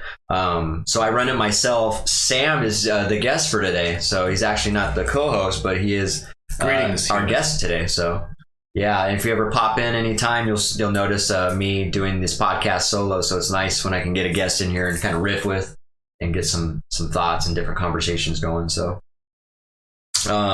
real quick, let's get into our review. I'm going to put this in the review section for the Blackwater Burial Show. Oh yeah. Since you were talking about your experience of your diet change after that. Yeah. But dude, what was your I don't remember all the bands. I know DSTS was one. Yeah. Blackwater Burial was one. Yeah. I can't remember any of the other bands were there. What was before I tell you what I thought about both of those bands, how was your experience that night, and what was your opinion of those two bands that I only can remember, and if you remember any other bands? Blackwater Burial was really impressive. They're Canadian, right? I think so. Okay, yeah. And I believe I had seen them play with Aetherius in Seattle at a Fallujah show as well. Okay. I could be wrong. Who knows? I'm wrong all the time. Hey, join the club. Yeah. What's up, Brando? It was a really fun show. It was my wife and me and our friend Frank, and we had been in Packwood that day. We went to the flea market. Do you know the Packwood flea market? No. You know where Packwood is? Yeah, off Highway 12. That's the one. Yeah, dude. So twice a year they have their flea market. It's on one of the 3-day weekends, Memorial Day and Labor Day, I think. Okay. And they basically close the whole town down, and it's a flea market. Oh, okay. And like I found all my old Oli beer stuff, Rainier beer stuff there. And nice. My wife really likes going. I don't really care for it. Sometimes she goes with a friend because she knows it's not really my thing, but I occasionally do go with her. And that weekend was her birthday weekend, because I think it was Memorial Day, or not Memorial Day, Labor Day, because her birthday is August 30th.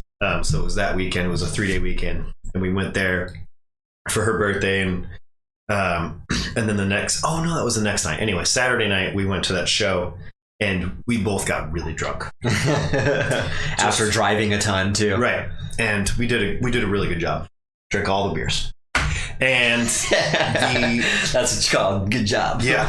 And then Sunday morning was I had to be at the SeaTac airport at 6:30 for a flight to Chicago to go to the Lagunitas Brewery. Oh, I vaguely remember you posting something about that. Yeah. Dude, you were busy. Yeah. That time. So, I woke up at 4:30 in the morning. Damn. And, after getting home at 1:30, driving to the airport. Still drunk a little bit, probably. Not drunk, just like fucking tired as shit. Yeah. And it was fine. I had coffee, and in the morning I'm okay. I can make it happen. But getting to the airport and then, getting on a flight and then drinking beers on the flight and then going to the Lagunitas Brewery in Chicago and drinking beers all day and then going to dinner and then going to a bar. It was like 10 o'clock in Chicago, where it felt like it was like 1 o'clock for me. I'm like, I'm fucking tired and I'm going to bed. So I went to bed. And while we were at dinner, my roommate for that night, because we stayed at this really cool hotel, we were eating dinner, and it was about an hour in, and all of a sudden he just disappeared. We're like, where did Jake go? And everyone's like, when did he leave? I was like, well, he was here when we ordered beers. He was here when we ordered wine. He was here when we ordered pizza, but now he's not here. So we don't know what happened. But I do remember waking up at 3:30 in the morning to him coming in the room. And I was like, dude, where'd you go? And he's like, don't even worry about it. I was like, what the fuck? And then secret mission. Yeah. Man. I woke up at like 7:30 in the morning, feeling recharged, finally got all my sleep. And I went to take a shower, woke up, and I came out, and he was just dressed. He's like, all right, we going out to lunch or we going out to breakfast? I'm like, how are you alive right now? What's going on? I was sounds like a funny, unique guy, man. Yeah, and I was like, what happened last night? He's like, some stories are best untold. I was like, what the fuck? Turns out I heard that he had gone to the hospital. We don't know why, but he went to the hospital. Okay. And then that night... Not a cool story. Probably something you want to talk about then, yeah. Yeah. And I was hoping it'd be something cooler than that. Yeah, not really. But then the next night, we were drinking all day. We went to Wrigley Field and saw the Mariners play the Chicago Cubs. Yeah. I don't sport. I'm not a big baseball fan. I don't sport anything. Okay. And we were, drinking beers all day. We went out to dinner, and he's like, all right, guys, I'm out. We're like, where are you going? He's like, I'm going to go get some knuckle tattoos. We're like, okay. And sure enough, he went and got knuckle tattoos. Dude, this guy's sporadic as fuck. I like him. He got in a lot of trouble that trip, I believe. So that was why I wanted to discuss that night, because it was that Sunday. I was like, fuck, I feel like shit today. And I took a really huge dump in Trump Tower. Oh, nice, really dude. Huge. I didn't feel good about it because the staff was incredibly nice, And the guy that was with us, he literally passed out on their couch in the lobby. Yeah. And they knew that we were just a bunch of dudes that were hungover waiting for our flight, just killing time. But they were still holding the door for us and being nice. And I tore up their bathroom. Dude, so hey, hard. When you gotta go, man. And I'm sure Trump didn't feel that one bit. But I know. I did. He didn't smell it. He's good. and I felt good about it. Sorry, staff. Oh, man. Real quick here, what do you think about the whole impeachment process since we're talking about Trump? Waste of time, or you think that's a statement that needs to be made? I don't know. I am a progressive liberal individual. However, there is a lot of evidence that that event that took place on January 6th, the Capitol breach? Yeah, was funded as early back as early December. And there are ties to the Trump campaign, but there are also ties to overseas payments to whatever that was from unknown sources. So I absolutely think that he egged it on. And I think Giuliani's comment saying, what he said something about fighting, or do you remember what he said? No, I don't. He definitely said something. That's his lawyer, right? Yeah. The sweaty guy with the hair. I haven't seen him because I don't really watch the news. Good. Don't. I hear this though. Yeah, it just brings sadness. I make my own imaginary faces on people. I definitely think that I don't think he's involved, but he did not help.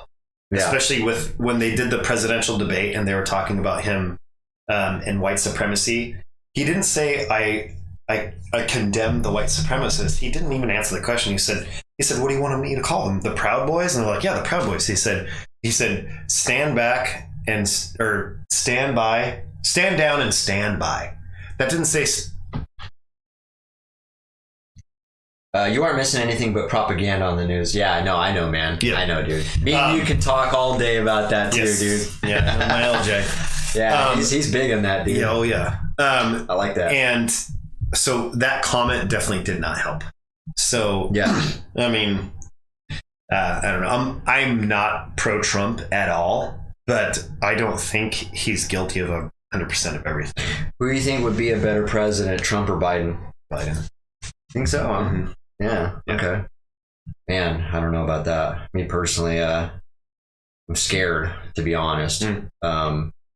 But I don't know enough about it just from what I've researched on the surface level. Just taxes going up, and of course the gas thing is Jay Inslee related, but the gas thing. Yeah, the gas tax going up. Gas going up. I don't know if you heard about that, but we're going to be the highest. I remember him. Yeah, we're like the third highest in the No, we are going to be the highest now. Oh, we will be? This, yes. We'll be number one. Well, by 38 cents a gallon. I got a really nice car that gets 40 miles per gallon, so I'm not incredibly concerned about it. And if like I'm one of those people where, like, if my taxes go up to support things getting fixed and things getting good, then I'm for it.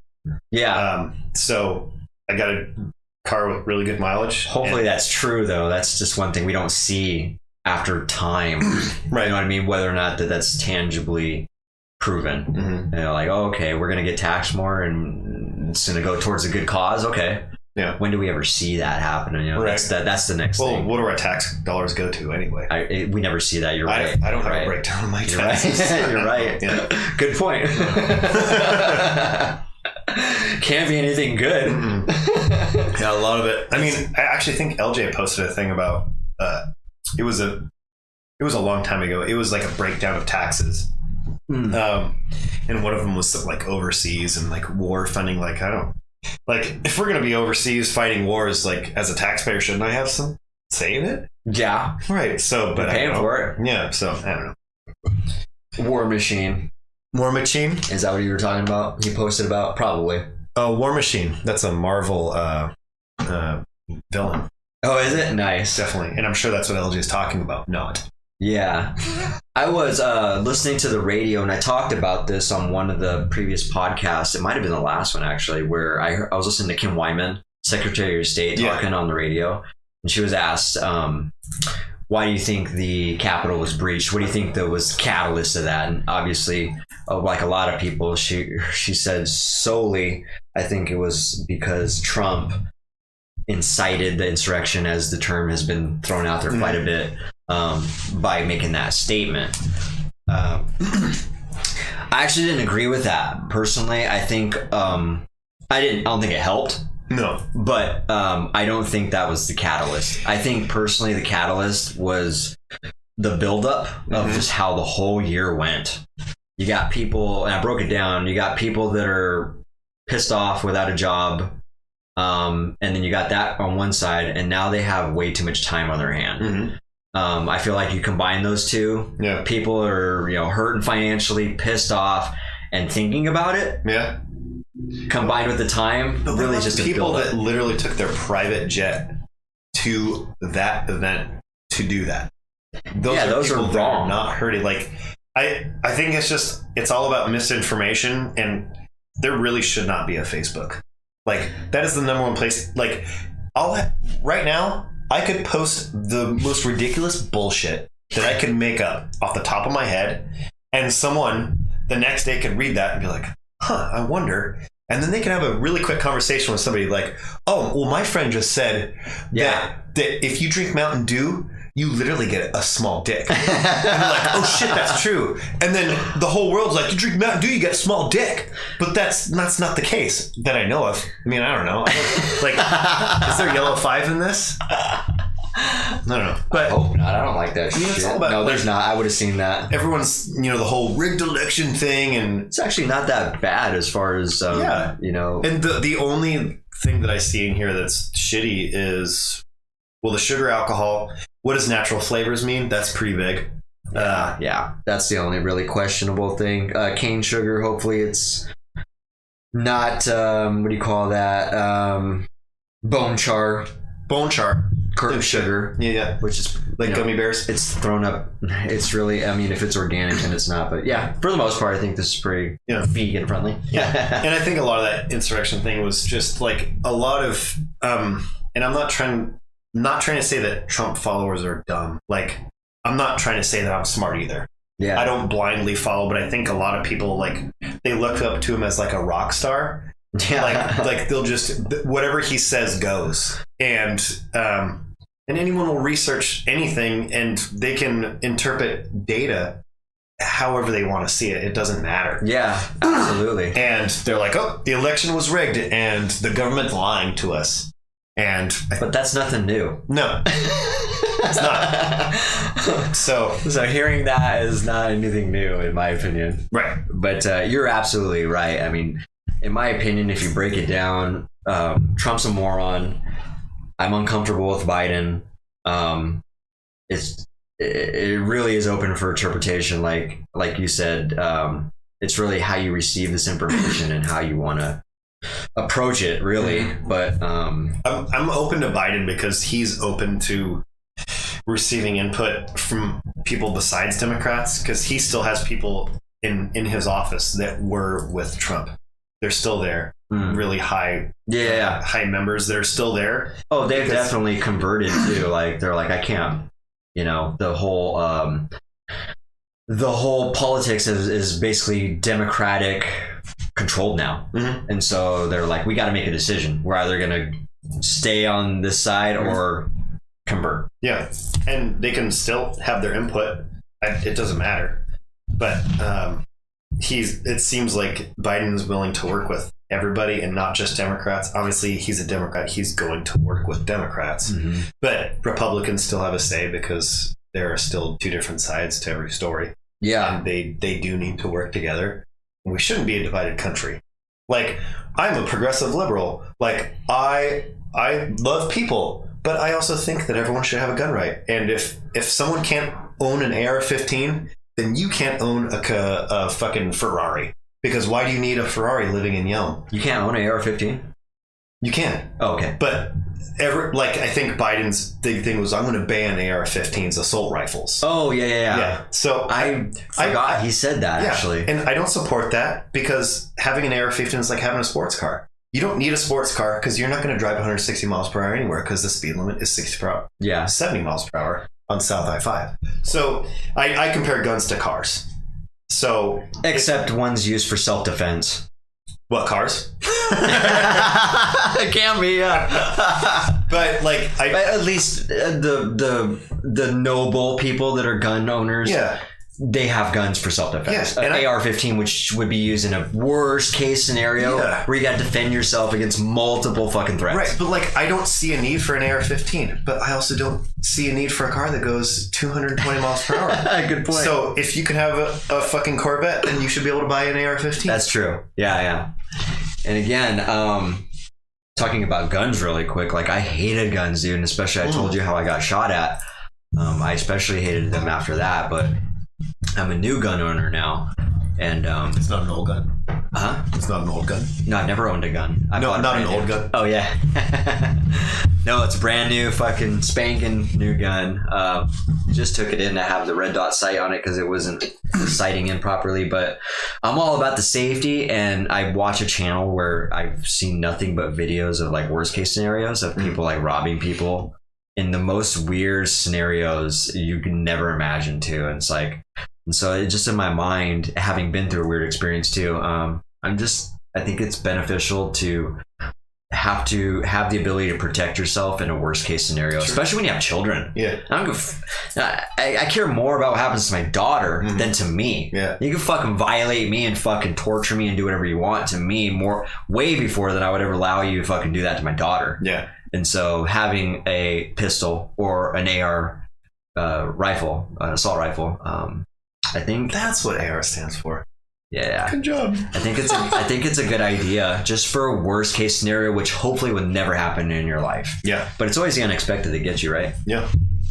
I agree. Definitely a interesting topic. Damn it. I'm going to have to make some choices here, man. There's things we haven't. So many topics. And you have 7 minutes. I'm cool with going over. I'm having a good time. We could a little bit. The one thing I sacrifice when I do that is that Spotify only gives you 2 hours. Oh, really? So I won't be able to post it on there, but that's okay. Spotify is not my my main following platform. So you talked a little bit about the impeachment. Dude, since we're talking about politics a little bit, what's up with... I heard Seattle wants to criminalize vandalism. I think this is all related to the protests and things going on. So they want to criminalize vandalism, but then on the other hand, I don't know if you heard about this, they're trying to decriminalize misdemeanors.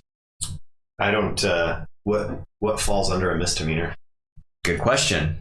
It's a good question. I know stealing is one of them. Well, fuck, you shouldn't be stealing ever. I have to pee. Yeah, so dude, do that. Feel free to research that because I don't drink. I'm going to give you a list of misdemeanors because I actually don't know. Is vandalism a misdemeanor? It should be. I thought it was, yeah. Oh, you're going to like these ones. Vandalism is a misdemeanor. I thought so. I don't know if you guys have heard this yet, but yo, what's up, dude?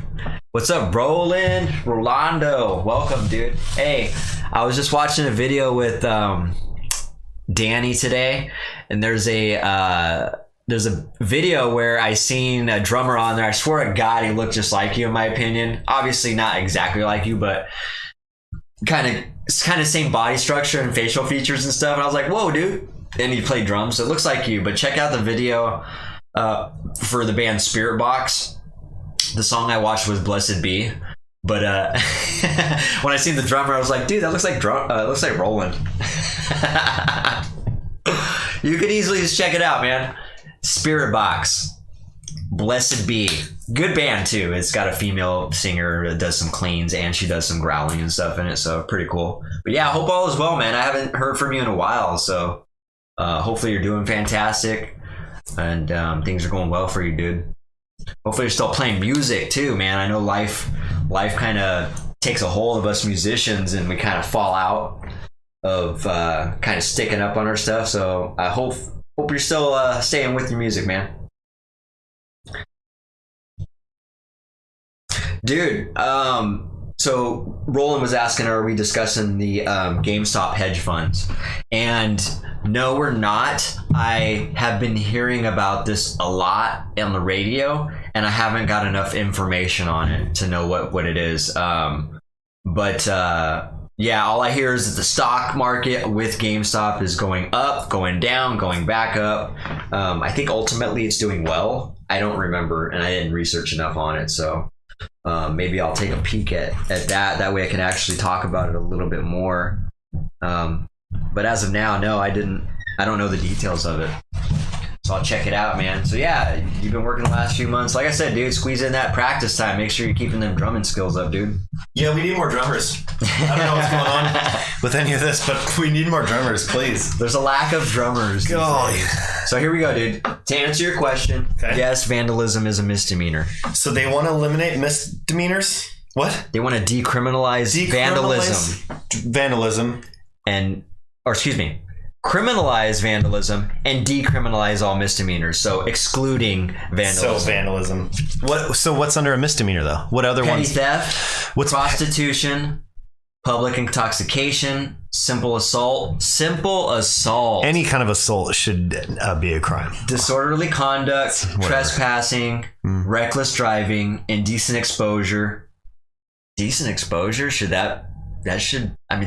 I think that should be criminalized. If someone's going to expose herself to a fucking child. Yeah. Or anybody. They should be punished. A kid especially, but... But I just always refer to a child because they're vulnerable. For some reason, if someone flashed their penis at me, I'm like, yeah, you're being a fucking dumbass right now. I mean, I can take it. Whatever. You should be nice doing dick, that. Jeff. Yeah. Put the little Smokey away, bro. Or the red dog, whatever you want to call it. Gross. So we got that, and possession of cannabis for personal use. Okay, so obviously. Well, I think a couple of things, I don't know if the list is alterable. But I imagine it is. They're probably nitpicking some of these things. Here's the thing about prostitution, that falls under sex work, and I think sex work is, it's a part of our society. Cam girls, bikini baristas, strippers, people that work in lovers' passion, whatever. Yeah. It's all sex work. And if something can be done with prostitution where it's decriminalized and can be monitored for health and safety reasons, that's a tough one. Piss himself, fell backwards, obviously drunk, high on his ass, peed straight up into the urn.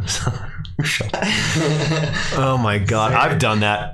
No, I'm just kidding. I haven't. So Roland was saying he's seen a bum pee on himself, fell backward, obviously drunk and high on his ass, and peed straight up into the air on himself downtown. I saw my friend do that sober on a skateboard. And your family was in the car. Okay. Yeah, I wouldn't want my family to see that. I don't want my family to see that. So I want my daughter to see that. Is that public intoxication, or is that what? Can you go back to the screenshot there? Yeah. So what is petty theft? What is that, stealing a candy bar? Well, I don't know. I've heard the example be of someone stealing something from someone's house, literally. So I guess that would be considered burglary almost. Yeah. And then or porch and pirates. them justifying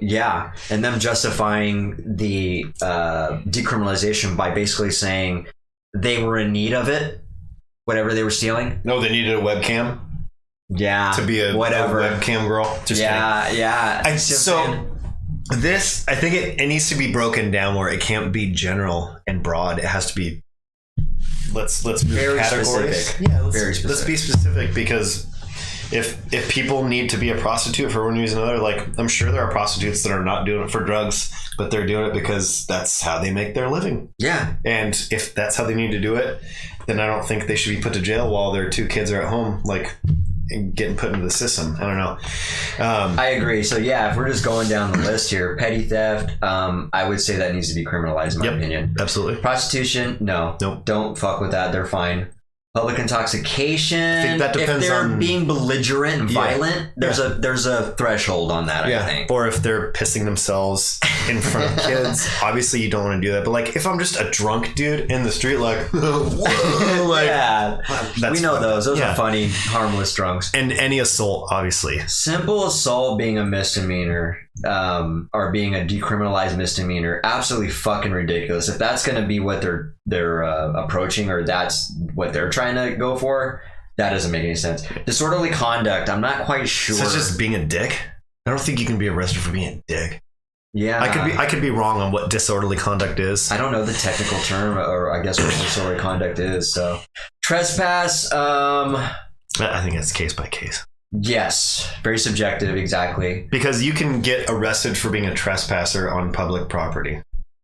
Yeah, and there could be there's a lot of innocence that could be involved. Like, I didn't know I was trespassing type thing. So case by case would make more sense. You're right.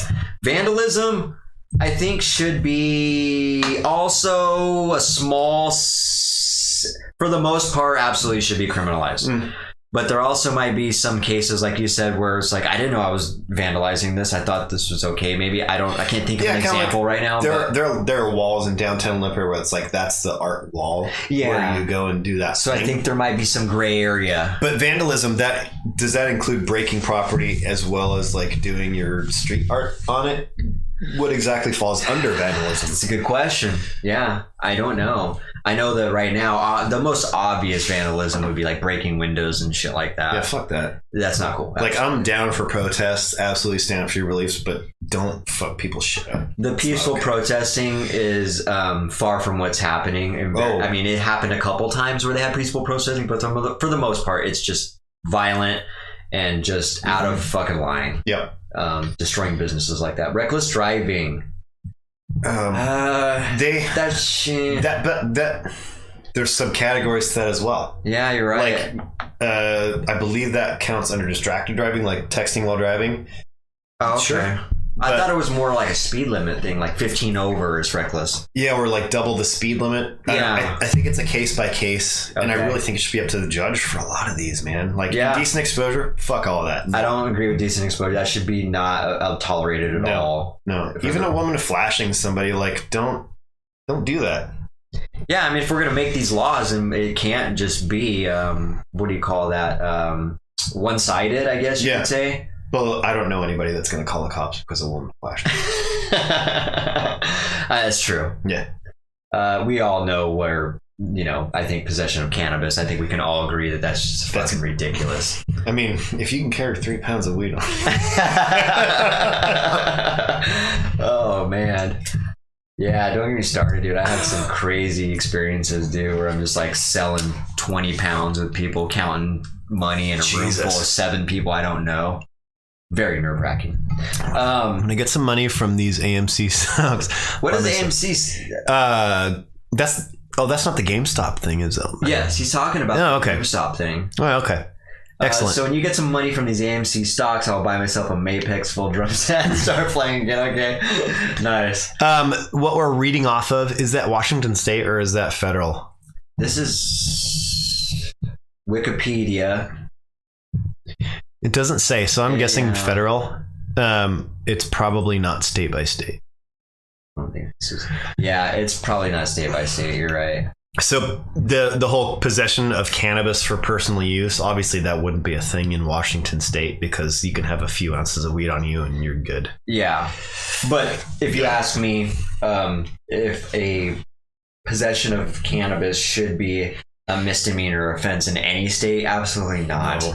Get real. Even people. Like, I don't smoke weed. I've done it a couple times. I don't give a shit about it. I don't care about it. I don't like it. But like, weed is weed. It's not harmful. Yeah, it's not going to fuck up your life. And in the grand scheme of things, in reality, alcohol is much more dangerous than weed because you can never get out of control with weed. Yeah, you fall asleep. Yeah, exactly. That's why I don't like weed, because I fall asleep. Yeah, I just get demotivated, man. Oh, so that's what I see. That's 5 beers. See, I'm here talking to you and I'm engaging, so that's keeping me good. But if I were at home right now, what time is it? 9:05. 9:05. See, I would probably be trying to watch a movie while drinking and getting distracted by my phone and really getting dumbed down by it. Nice. Yeah, I mean, if there's nothing to engage in, for sure. I'm the same way. I smoked weed for 25 years and gave it up. But then I also smoked back in November a little bit for a couple weeks and then gave it up again. And so I used to smoke every day. Oh, okay. Do you do like CBD or anything or THC? No. I probably could, I guess. I mean, it's all like muscle, body related, right? And it looks like you have a lot of tea for like slight caffeinated, and a lot of it's relaxing stuff. Most of it's not caffeinated. Oh, okay. Yeah, almost all my tea is caffeine free. You don't seem like the kind of person that needs to be altered in any state. Like, you can kind of control your stuff. And yeah, exactly. The weed just really, it mellows me out way too much, and I enjoy it way too much. So, I will say I'm one of the most fucking motivated stoners though, because I still got shit done. But that also kind of is a testament to how much more I can get done when I'm not stoned. Sure.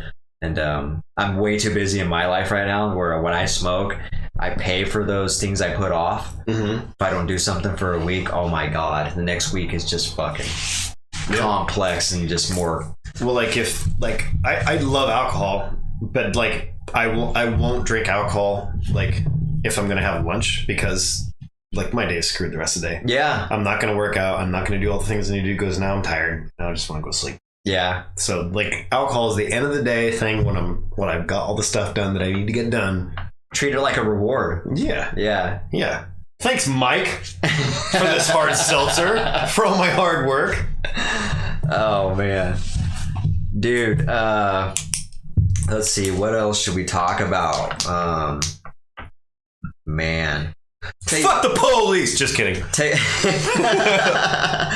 Real quick, let's talk about the cop that drove down those people in Seattle. Tacoma, sorry. Yes. Tacoma. Which is kind of ironic because Tacoma's been very quiet all this time until that last weekend. And so Tacoma all of a sudden decided to ramp it up with the protesting. And apparently there's no reason behind that protesting from what everybody can find out. They don't know what the catalyst was to that or what the purpose of that was for. So I believe what the protest is a response to the fact that the police car probably had more options than they used. I'm inebriated, so I might not be saying that correctly. The fact they had a lot of options they could have done instead of running those people over. That one guy. Yeah, no, I mean that protest that was going on. It was a protest. It was a street race. Oh, it was a street race. It was a street race. So it was a street race, which is illegal. Again, the whole 220 miles per hour car thing, but no AR-15s. Yeah. But from what I've seen from a lot of people is this is a yearly thing that happens, and that there are police cars. I could be wrong. So if anybody's listening to this, don't go off what I say. Do your own research. That there are police cars that do certain areas to make sure that they're not outside of a bad area. Like they can do this in a certain area. This is what I've heard from a few street people. Racing, you mean? Yeah. Oh, where like the police will block it off so other cars that aren't street races are in that area. Okay. So they're aware of it, and it still happens. They're just making it safe for them. I'm not 100% on that. Yeah. And then that'd be the first time I've heard of that too. So, and there was a police car that went in, and the people were not happy, so they were crowding the car, and the police officer, who is a veteran of 29 years, said that they were banging on his hood and he felt threatened. So, and his only option was to drive forward. And we saw that video. It looked like he could have driven back, but we could only see this far. Yeah. I don't know what was behind him. Yeah, we're just making our thesis off of the video. We can gather whatever evidence we can gather. Yeah, I'm not an investigator. I'm not a police officer. I was not there. I'm looking at a YouTube video. I'm thinking the police officer said he was scared, but I do think that a police officer can say that in any situation and get away with things, but they still have options. If it's a street race, there's cops everywhere, and not just one. He could have called someone, said I need someone here ASAP. He could have gone on his bullhorn and say, I didn't hear him on the bullhorn at all. I heard the revving of the engine, right? That's all I heard, yeah. Unless that was another car, I don't know. But he could have said, you need to back off. He could have pulled his gun to brandish his weapon to disperse the crowd. I don't know. I'm not a police officer. I don't own a gun. I've never been in a position where I have multiple people coming on me. Yeah. Ugh, wrong. I mean, I've been there. but like, come on. Yeah. But I don't know. this is a really gray area. Yeah. You can see it from multiple sides. For one, why the fuck is there a street race when they're illegal? Why are they crowding around a police car? Yeah. To protect and serve. I am not a person that thinks that all cops are bastards. Good. I do think that there are some cops that are shitty.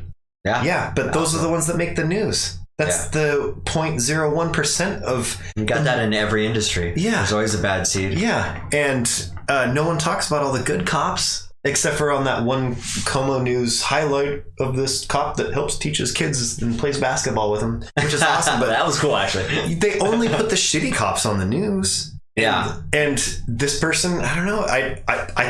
I don't know anything about that officer, and it is a big gray area. Yeah. So that's honest. I think they shouldn't have been doing something that was illegal, but I also think that he shouldn't have just ran them over. Yeah. The thing of, I'm totally on board with that. You're right. I guess the only reason why I could see that cop ever wanting or in the need to actually do that is if he legitimately was threatened.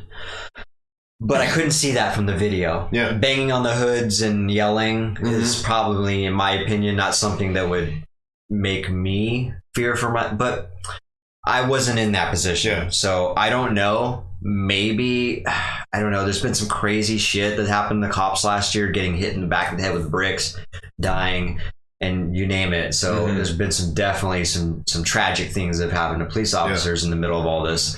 So maybe there could be a definite legitimate reason why that officer was afraid, if he was seriously afraid or fearing for his life. I couldn't see it in the video. Yeah, and I don't think that he was like, fuck this shit, I'm going to run that dude over. If he's there to protect and serve, there's no way that's what's going through his head. That's not, I don't think that of people. He might have definitely seriously, authentically thought he was in danger. Sure. And we don't know that. And that goes back to the subjective, interpretation of a situation. Right. We don't know what he was thinking, except for what he's saying. I also don't know what the difference, because they drive Ford, not Escapes, Ford Edges, I think is what their main cruiser is these days. I don't know if their windows are different from other Ford Edges. They could have some sort of bulletproof glass where if someone's banging on their windows, 20 people could bang on my window of my tiny little Nissan Versa. I doubt they'll break the windshield. Yeah. I don't know what kind of force is necessary to break a windshield and break windows of a car. Yeah. But I'm sure that police cars have a better reinforcement. They should, yeah. So, I don't know. It's a tough one for sure, man. It's hard to say they were in the wrong or he was in the wrong. I don't know. Definitely a fucked up situation. I definitely think that in the vein of this can tie to Black Lives Matter, because the police brutality and excessive use of force, that there definitely can be more training. And if the police officer really felt threatened, there can be more accountability for him. He should have better training than to know what a threat is versus, 15 people surrounding your car that are unarmed. I don't know if they're armed. I don't know if they were. I don't know if they were not.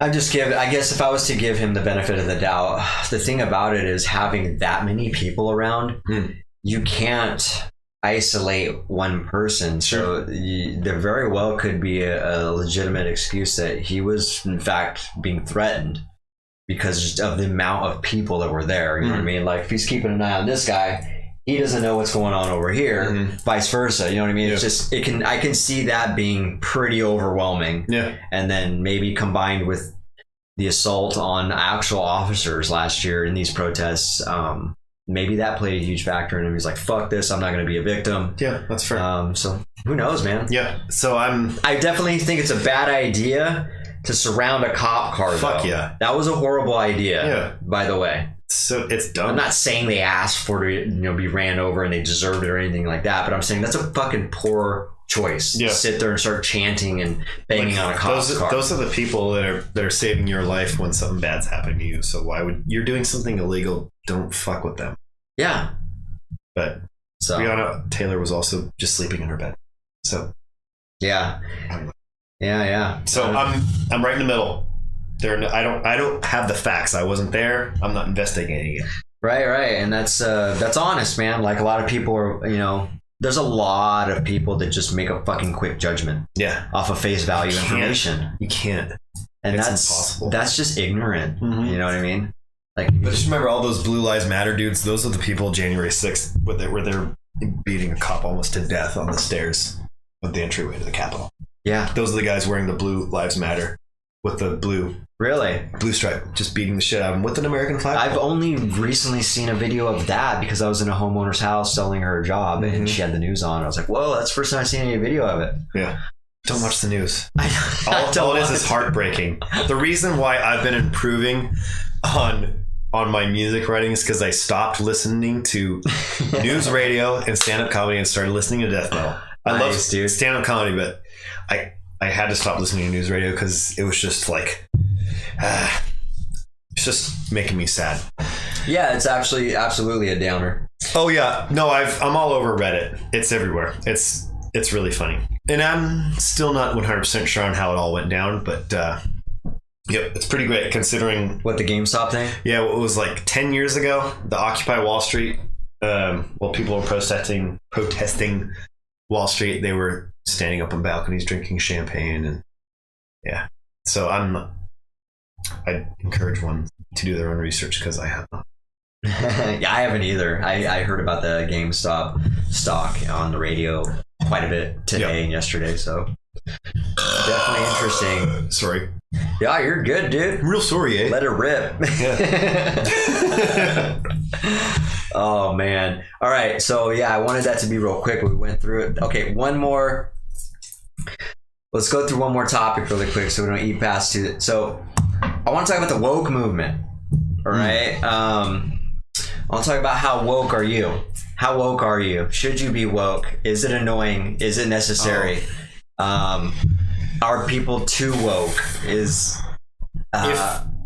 Go on. You know what I'm saying, right? Yeah. So the woke movement is just like, if you're not woke enough, you get fucking Budweiser can't get woke as fuck right now. Yeah. I like that. Roland says he's fucking woke as fuck right now, dude. Nice.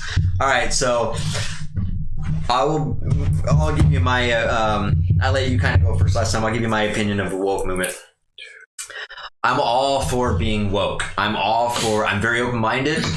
I try not to be judgmental. We all are judgmental to a certain point, but catching yourself and reality checking that judgment and trying to be like, okay, let me hear this side first. You know what I mean? That's what really separates people, I think. But as far as the woke movement goes, I think there's a community in general that on this woke community is just too fucking woke. Too woke. It's reaching to be a victim. It's reaching to fucking chastise people. It's reaching to put people in a box. If you're just not woke enough, you're fucking outcasted. And like you're just in that side. You're like, get the fuck away from me. You're a piece of shit. If you're not woke, and you can't be a little woke. You gotta be fucking all in. You gotta go whole hog on this thing, or you're just not part of the movement. And on top of that, if you're part of the woke movement and you get caught not being woke enough, you're canceled. You get canceled, and they will eat their own. They will fucking murder you. Kind of like what QAnon's doing to Trump right now. Exactly. Oh man, well, give me your thoughts on the woke movement real quick. I'll give you an example of, and then I got an example, not an example, but another form of being woke, I guess. Oh, please do. Go for it. I don't know if you've heard. Now this lady can come off very abrasive, very there's a lot of mixed feelings about her. I don't agree with everything she says. Have you ever heard of Candace Owens at all? Oh no, I thought you were going to say Marjorie from Georgia. Fuck. Okay. Candace Owens. Candace Owens. Let's hear about Candace Owens. She's very outspoken about the Black Lives Matter movement, about one of her big things she talked about is she believes in gender roles, which a lot of people might not agree with. Like a woman should be in the kitchen and a dude should be working? Not should be necessarily. That's kind of extreme. But she thinks that there's an appropriate gender role that benefits the society type thing. She, and again, I don't agree with everything Candace Owens says. And and I don't agree with that statement completely. But I do agree with parts of it. If I want to nitpick some of it, the reason this started was because she made a comment about Harry Styles. It was on a cover of Maxim or Vogue or some magazine like that, and he was wearing a dress. And she made the comment that like, I didn't find that attractive, and then furthermore, I think that that it's not benefiting society to have. That's not the type of man that I want in society that is going to be, I guess, fighting a war for me or having a movement. What did she say? There's never been, she likes to talk a lot about how like there's never been a society that has never progressed without a man actually taking the lead position. I don't know how true that is or not. That's her position of it. But this example was that was just her opinion though. Sure. And then an example, now this is kind of a two-part different thing obviously, but Miley Cyrus's younger sister, I don't know her name, I forgot, something Cyrus. She made a comment about that saying like, hey, you're fucking wrong for saying like Harry Styles, you know, he can do whatever he wants. There shouldn't be gender roles and such and such and such. In the middle of doing all this, she made the comment to Candace Owens, who is black. She's black. Candace Owens is black? Is black. Not Miley Cyrus' sister. Right, yeah. Candace Owens is black. And Miley Cyrus made the comment to Candace Owens that, you know, she referred to her as being nappy-headed or something like that. And I guess she was really naive to the fact that that's a racist term towards black people. Right. And so this was an example of why I brought this up about the woke community. As soon as she said that, they were all on her side about like, yeah, fuck Candace Owens. Like, I don't agree with that bullshit. You're nappy headed. Like, whoa. And all the people in the woke community were like, whoa, you just went fucking there right now. And all the black people obviously were like, you know, you need to get educated. You know, you're a piece of shit, such and such and such. And that is an example of how the woke community just really fucking ate her up. And I don't think she even knew that term was really racist. I think being ignorant is not being an asshole. It's just not knowing. Kind of like how RuPaul has been the most amazing drag queen to break barriers for the last 20 years, right? Yeah, definitely been iconic. And she has been in so much trouble for using the word tranny and queen.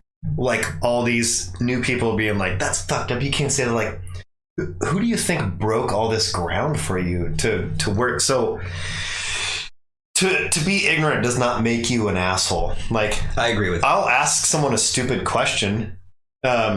And that doesn't mean that I'm being racist. That doesn't mean that I think one person's less. Like, I don't know. That's why I'm asking, or that's why I'm saying something. Like, you shouldn't be judged for the other part of it. Like, you know? Mark Normand, one of the comedians I like, he said he was at a party or something, and he's like, he was with him and somebody else, and then one of his black friends, and he was like, hey man, how come you guys don't swim?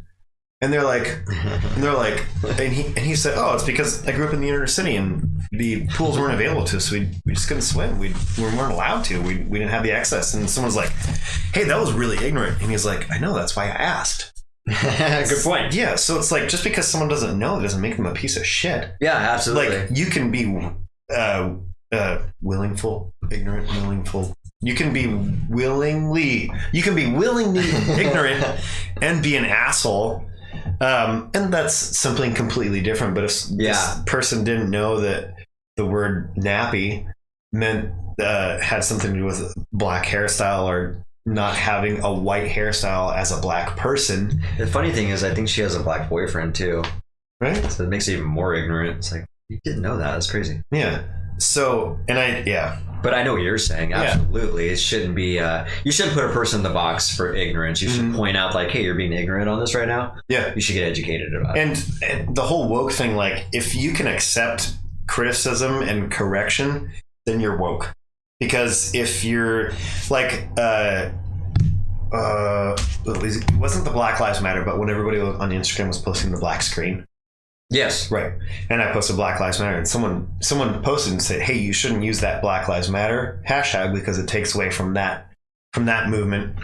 And Bye, LJ. I love you. Later, man. Thanks for joining us. Dude. I'll catch you. I'll see you at Fred Meyer, bro. And I'll see you in my office on Friday, maybe. Where was I? Damn, I lost it. I don't know. But yeah, thanks, LJ, for derailing my train of thought. Yeah, just being woke. If you can accept. So someone said, don't use the Black Lives Matter hashtag. Oh, yeah, that's right. Black screen because it takes away from the movement of Black Lives Matter. This is a totally different thing. I was like, oh shit, okay, thanks.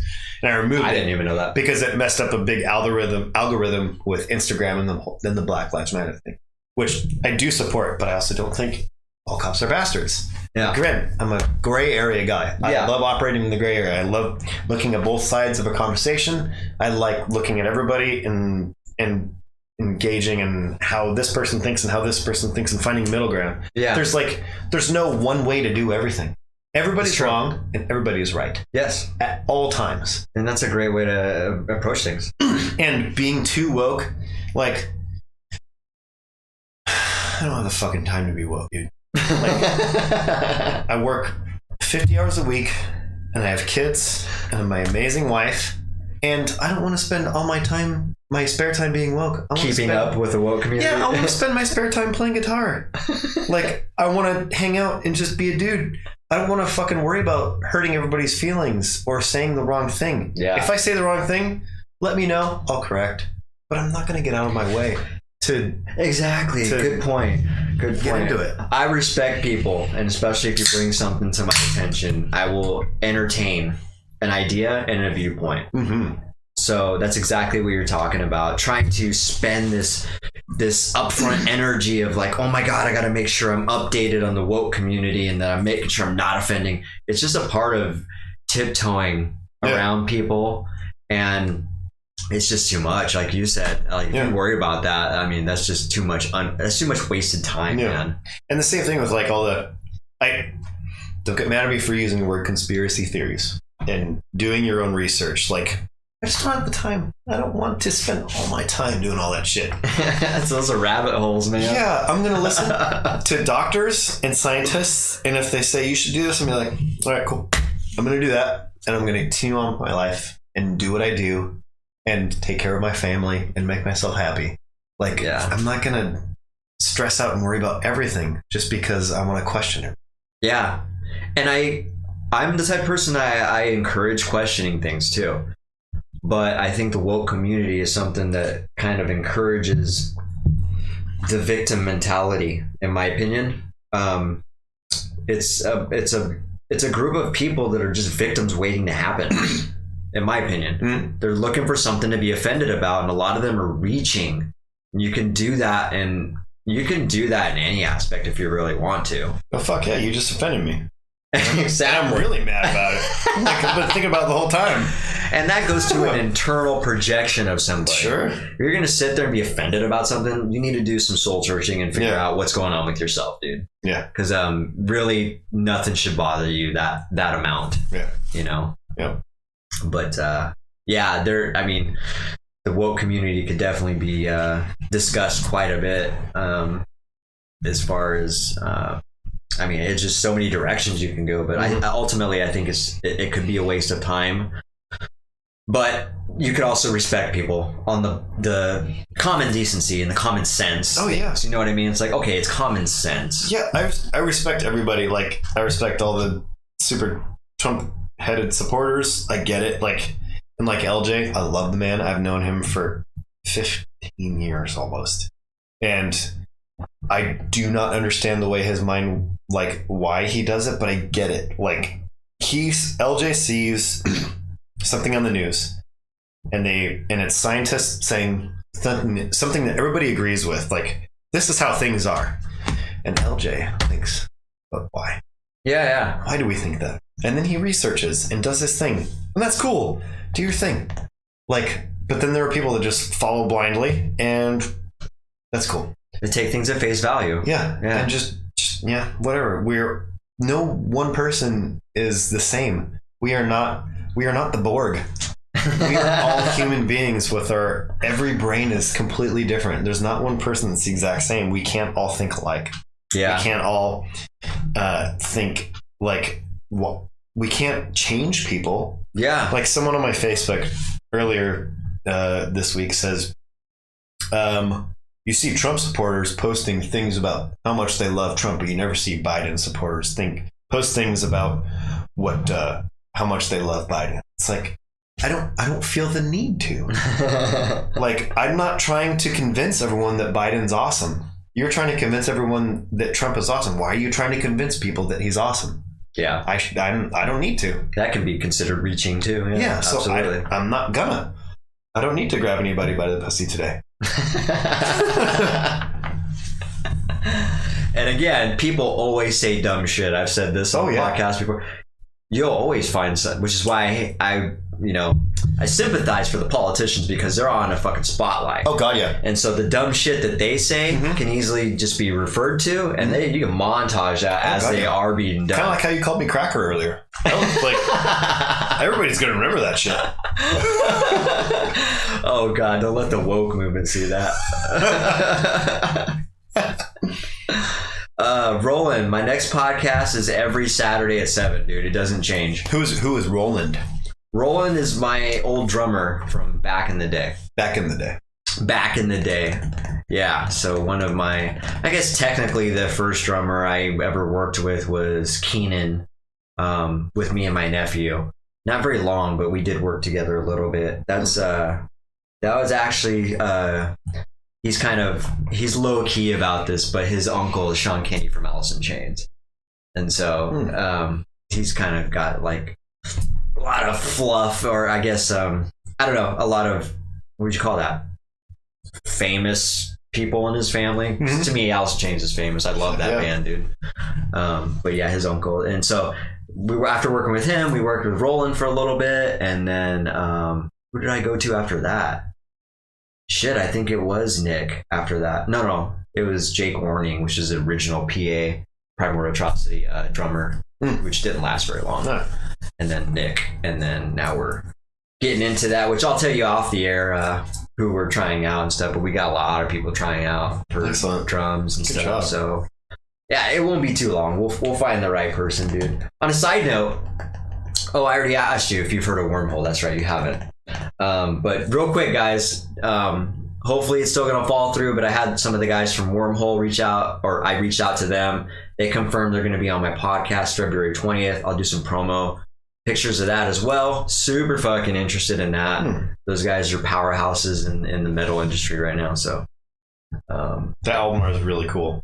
Dude, it is. Album art sells me. Me too. When I look at album art, I'm like, probably should take this band out. About the cons, like the actual picture? Yeah. Dude, we got some stuff coming up too. I don't know if you've seen that. First of all, that's one of our prize pieces. That's your album cover? It's not an album cover yet, but yes, that's our piece. We bought it, and so little teaser. I've been eyeballing that thing like, fuck, who is that? That's not Mind Rape, is it? So little teaser. No, that's our own. What do you call that? Not commission, because he already had the piece. Yeah. But I seen it and I was like, I want to buy that. And you bought the piece? Bought the piece. That's a same guy who did the artwork for Black Dahlia Murder. Oh, okay. Verminous. Oh, okay. So if you look at it, very similar. Yeah. God, that's gorgeous. Dude, yeah, I'm real happy. And like I said, this is just a teaser. We haven't really released any of that yet. So goddamn, some people are gonna, I know, right? When I bought that, I was like, holy shit, this is fucking intense. We got another commission art that's coming up. It's going to be really sick. And we got plans of putting it on scrims and all this kind of ideas. So that's sick. I'm glad you like concept art because, dude, I love... You're an artist too. Yeah. I will say really quick, I seen one of your pieces. I think you drew it. It's been a while now. It's been a long time since I drew anything, so probably. Okay. This one was really cool, and I vividly remember it even to this day because I seen it and I was like, that's fucking really good, dude. But you had like a guy floating with a book, and you had like a vortex in the air going on. There was trees and city going up into it and shit. That is for a band called Odyssey in Spokane. Dude. They are one of the few bands that have reached out, and I think I've done most of their shirt designs and most of their album covers. That was hand drawn too? Mm-hmm. I remember seeing that. Yeah, I was like, whoa, dude. Yeah, I did one design that was insane. It was like some beast with like babies growing out, like fetuses and eggs and stuff. And has all these horns and arms and skeletons and shit coming out of it. It's fucked up and I love it. Nice. But yeah, and I I drew that one, and I did a couple like photo mashing art for them for their other album covers too. And yeah, that one was cool. That piece was sick. Thank you. The concept and the detail on it was really good. I like doing pen and ink, but once I color it, I feel like it loses a lot. So I'm the same way. I love ink drawing, dude. I've only now recently converted to like digital drawing on my iPad and shit, which is a lot better. Do you have like a pen in the mini? Yeah. Oh, God. Yeah, dude. Procreate. Try it, dude. You'll love it. Procreate is fucking cool. My daughter's been playing with it too. That's awesome. But it's very cool. But yeah, man, when I seen that, I love pen and art for sure. Me too. And so when I seen that, I was like, because you can get the detail in it with the pen. And so when I seen all that detail, I was like, that's fucking sick, dude. Yeah. I have one piece that's on like a really big sketchbook, and it's like this it's like a 60s style astronaut. You know how they thought the future was going to go back in the 60s and 50s and everything. And there's like, it's a rocket, 50 style rocket crashed in the background with smoke coming out and all these aliens and the alien landscape. And it's like 3/4 done. And I remember drawing it for a shirt design of ours, like 10 years ago. And we never used it. And I never did anything else with it. I'm like, one of these days I'll use it for something. Yeah. I know that I've done all of our. No, I'll show me it, dude. I'm going to use it. See if I can find it. I think I know exactly where it is, but yeah, I've done all of our album art and all of our t-shirt designs, and I'm thinking this next album I might pay somebody else for something else, just to get something different. Because every album we've had a moon in our cover in some aspect. Or I like your album cover art too. Yeah, those are all cool. It's the last one we did was very red like the Holocaust album. Oh yeah, it was red like that. Yeah. Which is not meteors and shit coming in. Yeah. That was cool. The meteors were fun to do. I like the one that's bright colored. It's got like landscape on it. Oh, is that the EP? Probably. It's like only like 5 tracks or something like that. It's really purple and blue. I thought like there's a lot of greens in it too, maybe. Yeah. Oh, that's really bright. That's the new album. Oh, is it? Yeah, that's the one that's going to come out soon. What the fuck is it called? Cosmic Simulacra. Okay. Yeah, I like that. It is very green and blue. I love that. It's not incredibly edited. It's basically just a landscape thing with some graph stuff to make it look like AI kind of thing, and like some alien like beamy things. Yeah. I remember I seen it though. I was like, I like that, dude. I like them bright colored ones too. Yeah. I wanted to make it look, I don't want our albums to look like a death metal album cover. I want it to look like something different. Like some half skeleton chick with her vagina split in half and someone fucking, feeding off of that and whatever. Yeah. I mean, I'm into that too, but not personally for my music because I don't play brutal death metal. Yeah. Right on, dude. Well, I think we should wrap this up. Real quick, Roland, you said do some research. I'm off at 8 on Saturdays. Maybe I can come out and talk about this AMC game thing, and it might be over by then. Yeah, dude, if you're off at 8, if you're talking about coming in on the podcast, you would definitely have to be here like 6:30 at the latest. But yeah, dude, I'd love to have you if you can make that. But or either way, we can do a Zoom call. I'm going to start doing that here pretty soon again. So start zooming guests in. So be a lot more efficient. You know what I mean? Get them guests on. So, but glad to have all you guys. I appreciate everybody joining here. I'm happy to have you here and chat it up, dude. I'm sorry for stinking up your room. A lot of great conversations to be had. And like I said, I'm going to have to recycle some of this, man. But yeah, I appreciate you coming on, talking a lot about your personal life, talking a lot about the band, your opinion, your viewpoints, things like that, dude. I don't have a lot of viewpoints. That's about all you get. You got a lot of viewpoints, man, compared to these drones I talk to sometimes who are just like, duh. Who are they? I'm just kidding. They're everywhere. So, dude, yeah, just let me know. We'll coordinate, man. We'll coordinate. Real quick here, you were talking about dogs. Let's go through a rant really quick before we get out of here. You were talking about dogs and homeowners and stuff like that. I believe we were both talking about that. Yeah. So I have a thing about my pet peeve about people imposing their dogs, and I don't know if you're a smoker or not, but we'll just combine these two. Imposing anything, any of your bad habits and or your pets. Anybody who smokes around me, I hate that shit. I don't like it either. I like etiquette, like, just keep your distance, or at least ask me, you mind if I smoke here? Like, when I smell your cigarette and I'm around you, I'm like, do not impose your fucking bad habits on me. Thank you. All right. And not to mention, I'm pretty sure it's still Washington state law that you cannot smoke 25 feet within an entrance of a building. I think so, but nobody follows that. Nah. And there's nobody enforcing And it. I remember I was outside of one of my accounts, and she was smoking like right by the door. And I was like, I'm pretty sure you can't smoke like within 25 feet of your building. She was like, really? She's like, since when? I was like, I don't know, like 15 years ago. It's been a while. Yeah. It's been a long time. Like, I'm wearing a mask and I can smell your nasty ass smoke. Yeah. Maybe you shouldn't do that right now. It's just so fucking disrespectful. And me personally, when I smell smoke, it fucks me up. It gives me a headache sometimes. Really? And then the next day I feel bad too. No kidding. Yeah. So casinos are out of the game. I hate that, dude. Or Except when I for go now, to there's no Frankie's. smoking allowed. When I used to go to Frankie's upstairs, that it's just shit. like a hot fucking smoke box. I'm like, I'm just destroyed, dude. And then my clothes smell like smoke. And I'm like, this is a horrible fucking experience, dude. So yeah, but imposing smoking, definitely stop it, guys. Just stop it. And keep your dogs off other people's laps. Yeah. Jesus shit. What about the people that are like, oh, don't worry, he doesn't bite. He's friendly. He loves kids. That's exactly what I was telling you about. Yes. Okay, if anybody's watching this at this time, what we're talking about, Paul F. Tompkins and dog owners. Just look up the YouTube video or Spotify, whatever his bit is, on dog owners and dogs getting all up in your business with their barking, like threatening jowls. Oh, God. I'm gonna have to watch fuck that. shit. I don't like dogs crawling all over me. Cats can get on my lap anytime they want. So yeah, here's another quick little story. The homeowner, I sold the sunroom to a lady, right? And she's got a massive dog, a big dog. It was like, Great Dane, but fluffy, big Saint Bernard type dog, dude. And she's like, oh, he's fine. Walked into the house and it was her and the dog all together. And he started barking. He's got this big, imposing, deep fucking bark. It's aggressive, right? And I was like, is he okay? Like, we good here? And she's like, yeah, he's fine. He's friendly, super friendly. He's fine. We go outside. All three of us are outside. She's like, oh, I got to go in the house. She forgot something. Goes into the house for a brief moment. It's just me and him standing there. And he's just staring at me.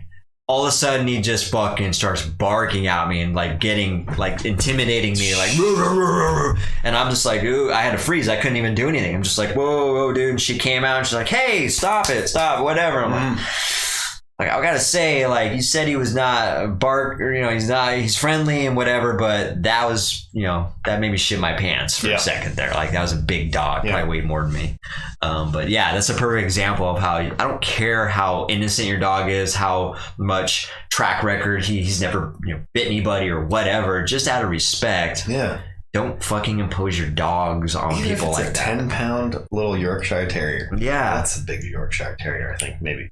But even a small dog, Chihuahua. just don't let them be dickheads. And if they are dickheads, then lock them up while we're there. They have kennels for a reason. Yeah, there needs to be a class on this pet ownership etiquette. Yeah, if someone wants to own a gun and they have to take a lot of courses to do it, maybe dog owners absolutely do the same thing. Cat owners, no, cats are fine. They can self-manage. And having children, by the way, let me just segue into that. Having children, you should have to pass at least a parenting class and or some kind of other extensive program to actually qualify for having a child. Sure. In my opinion. Yeah. I know it's kind of, people don't agree with that, but my wife and I waited until we were like 28. We're like, let us now have children.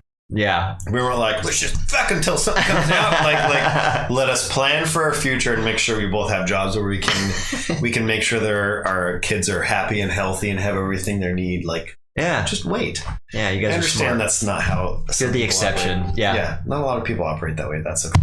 Absolutely. You're draining us tax wise, so that's cool. All right. And yeah, don't get me started on that. I could go on and on about that subject, about how podcast.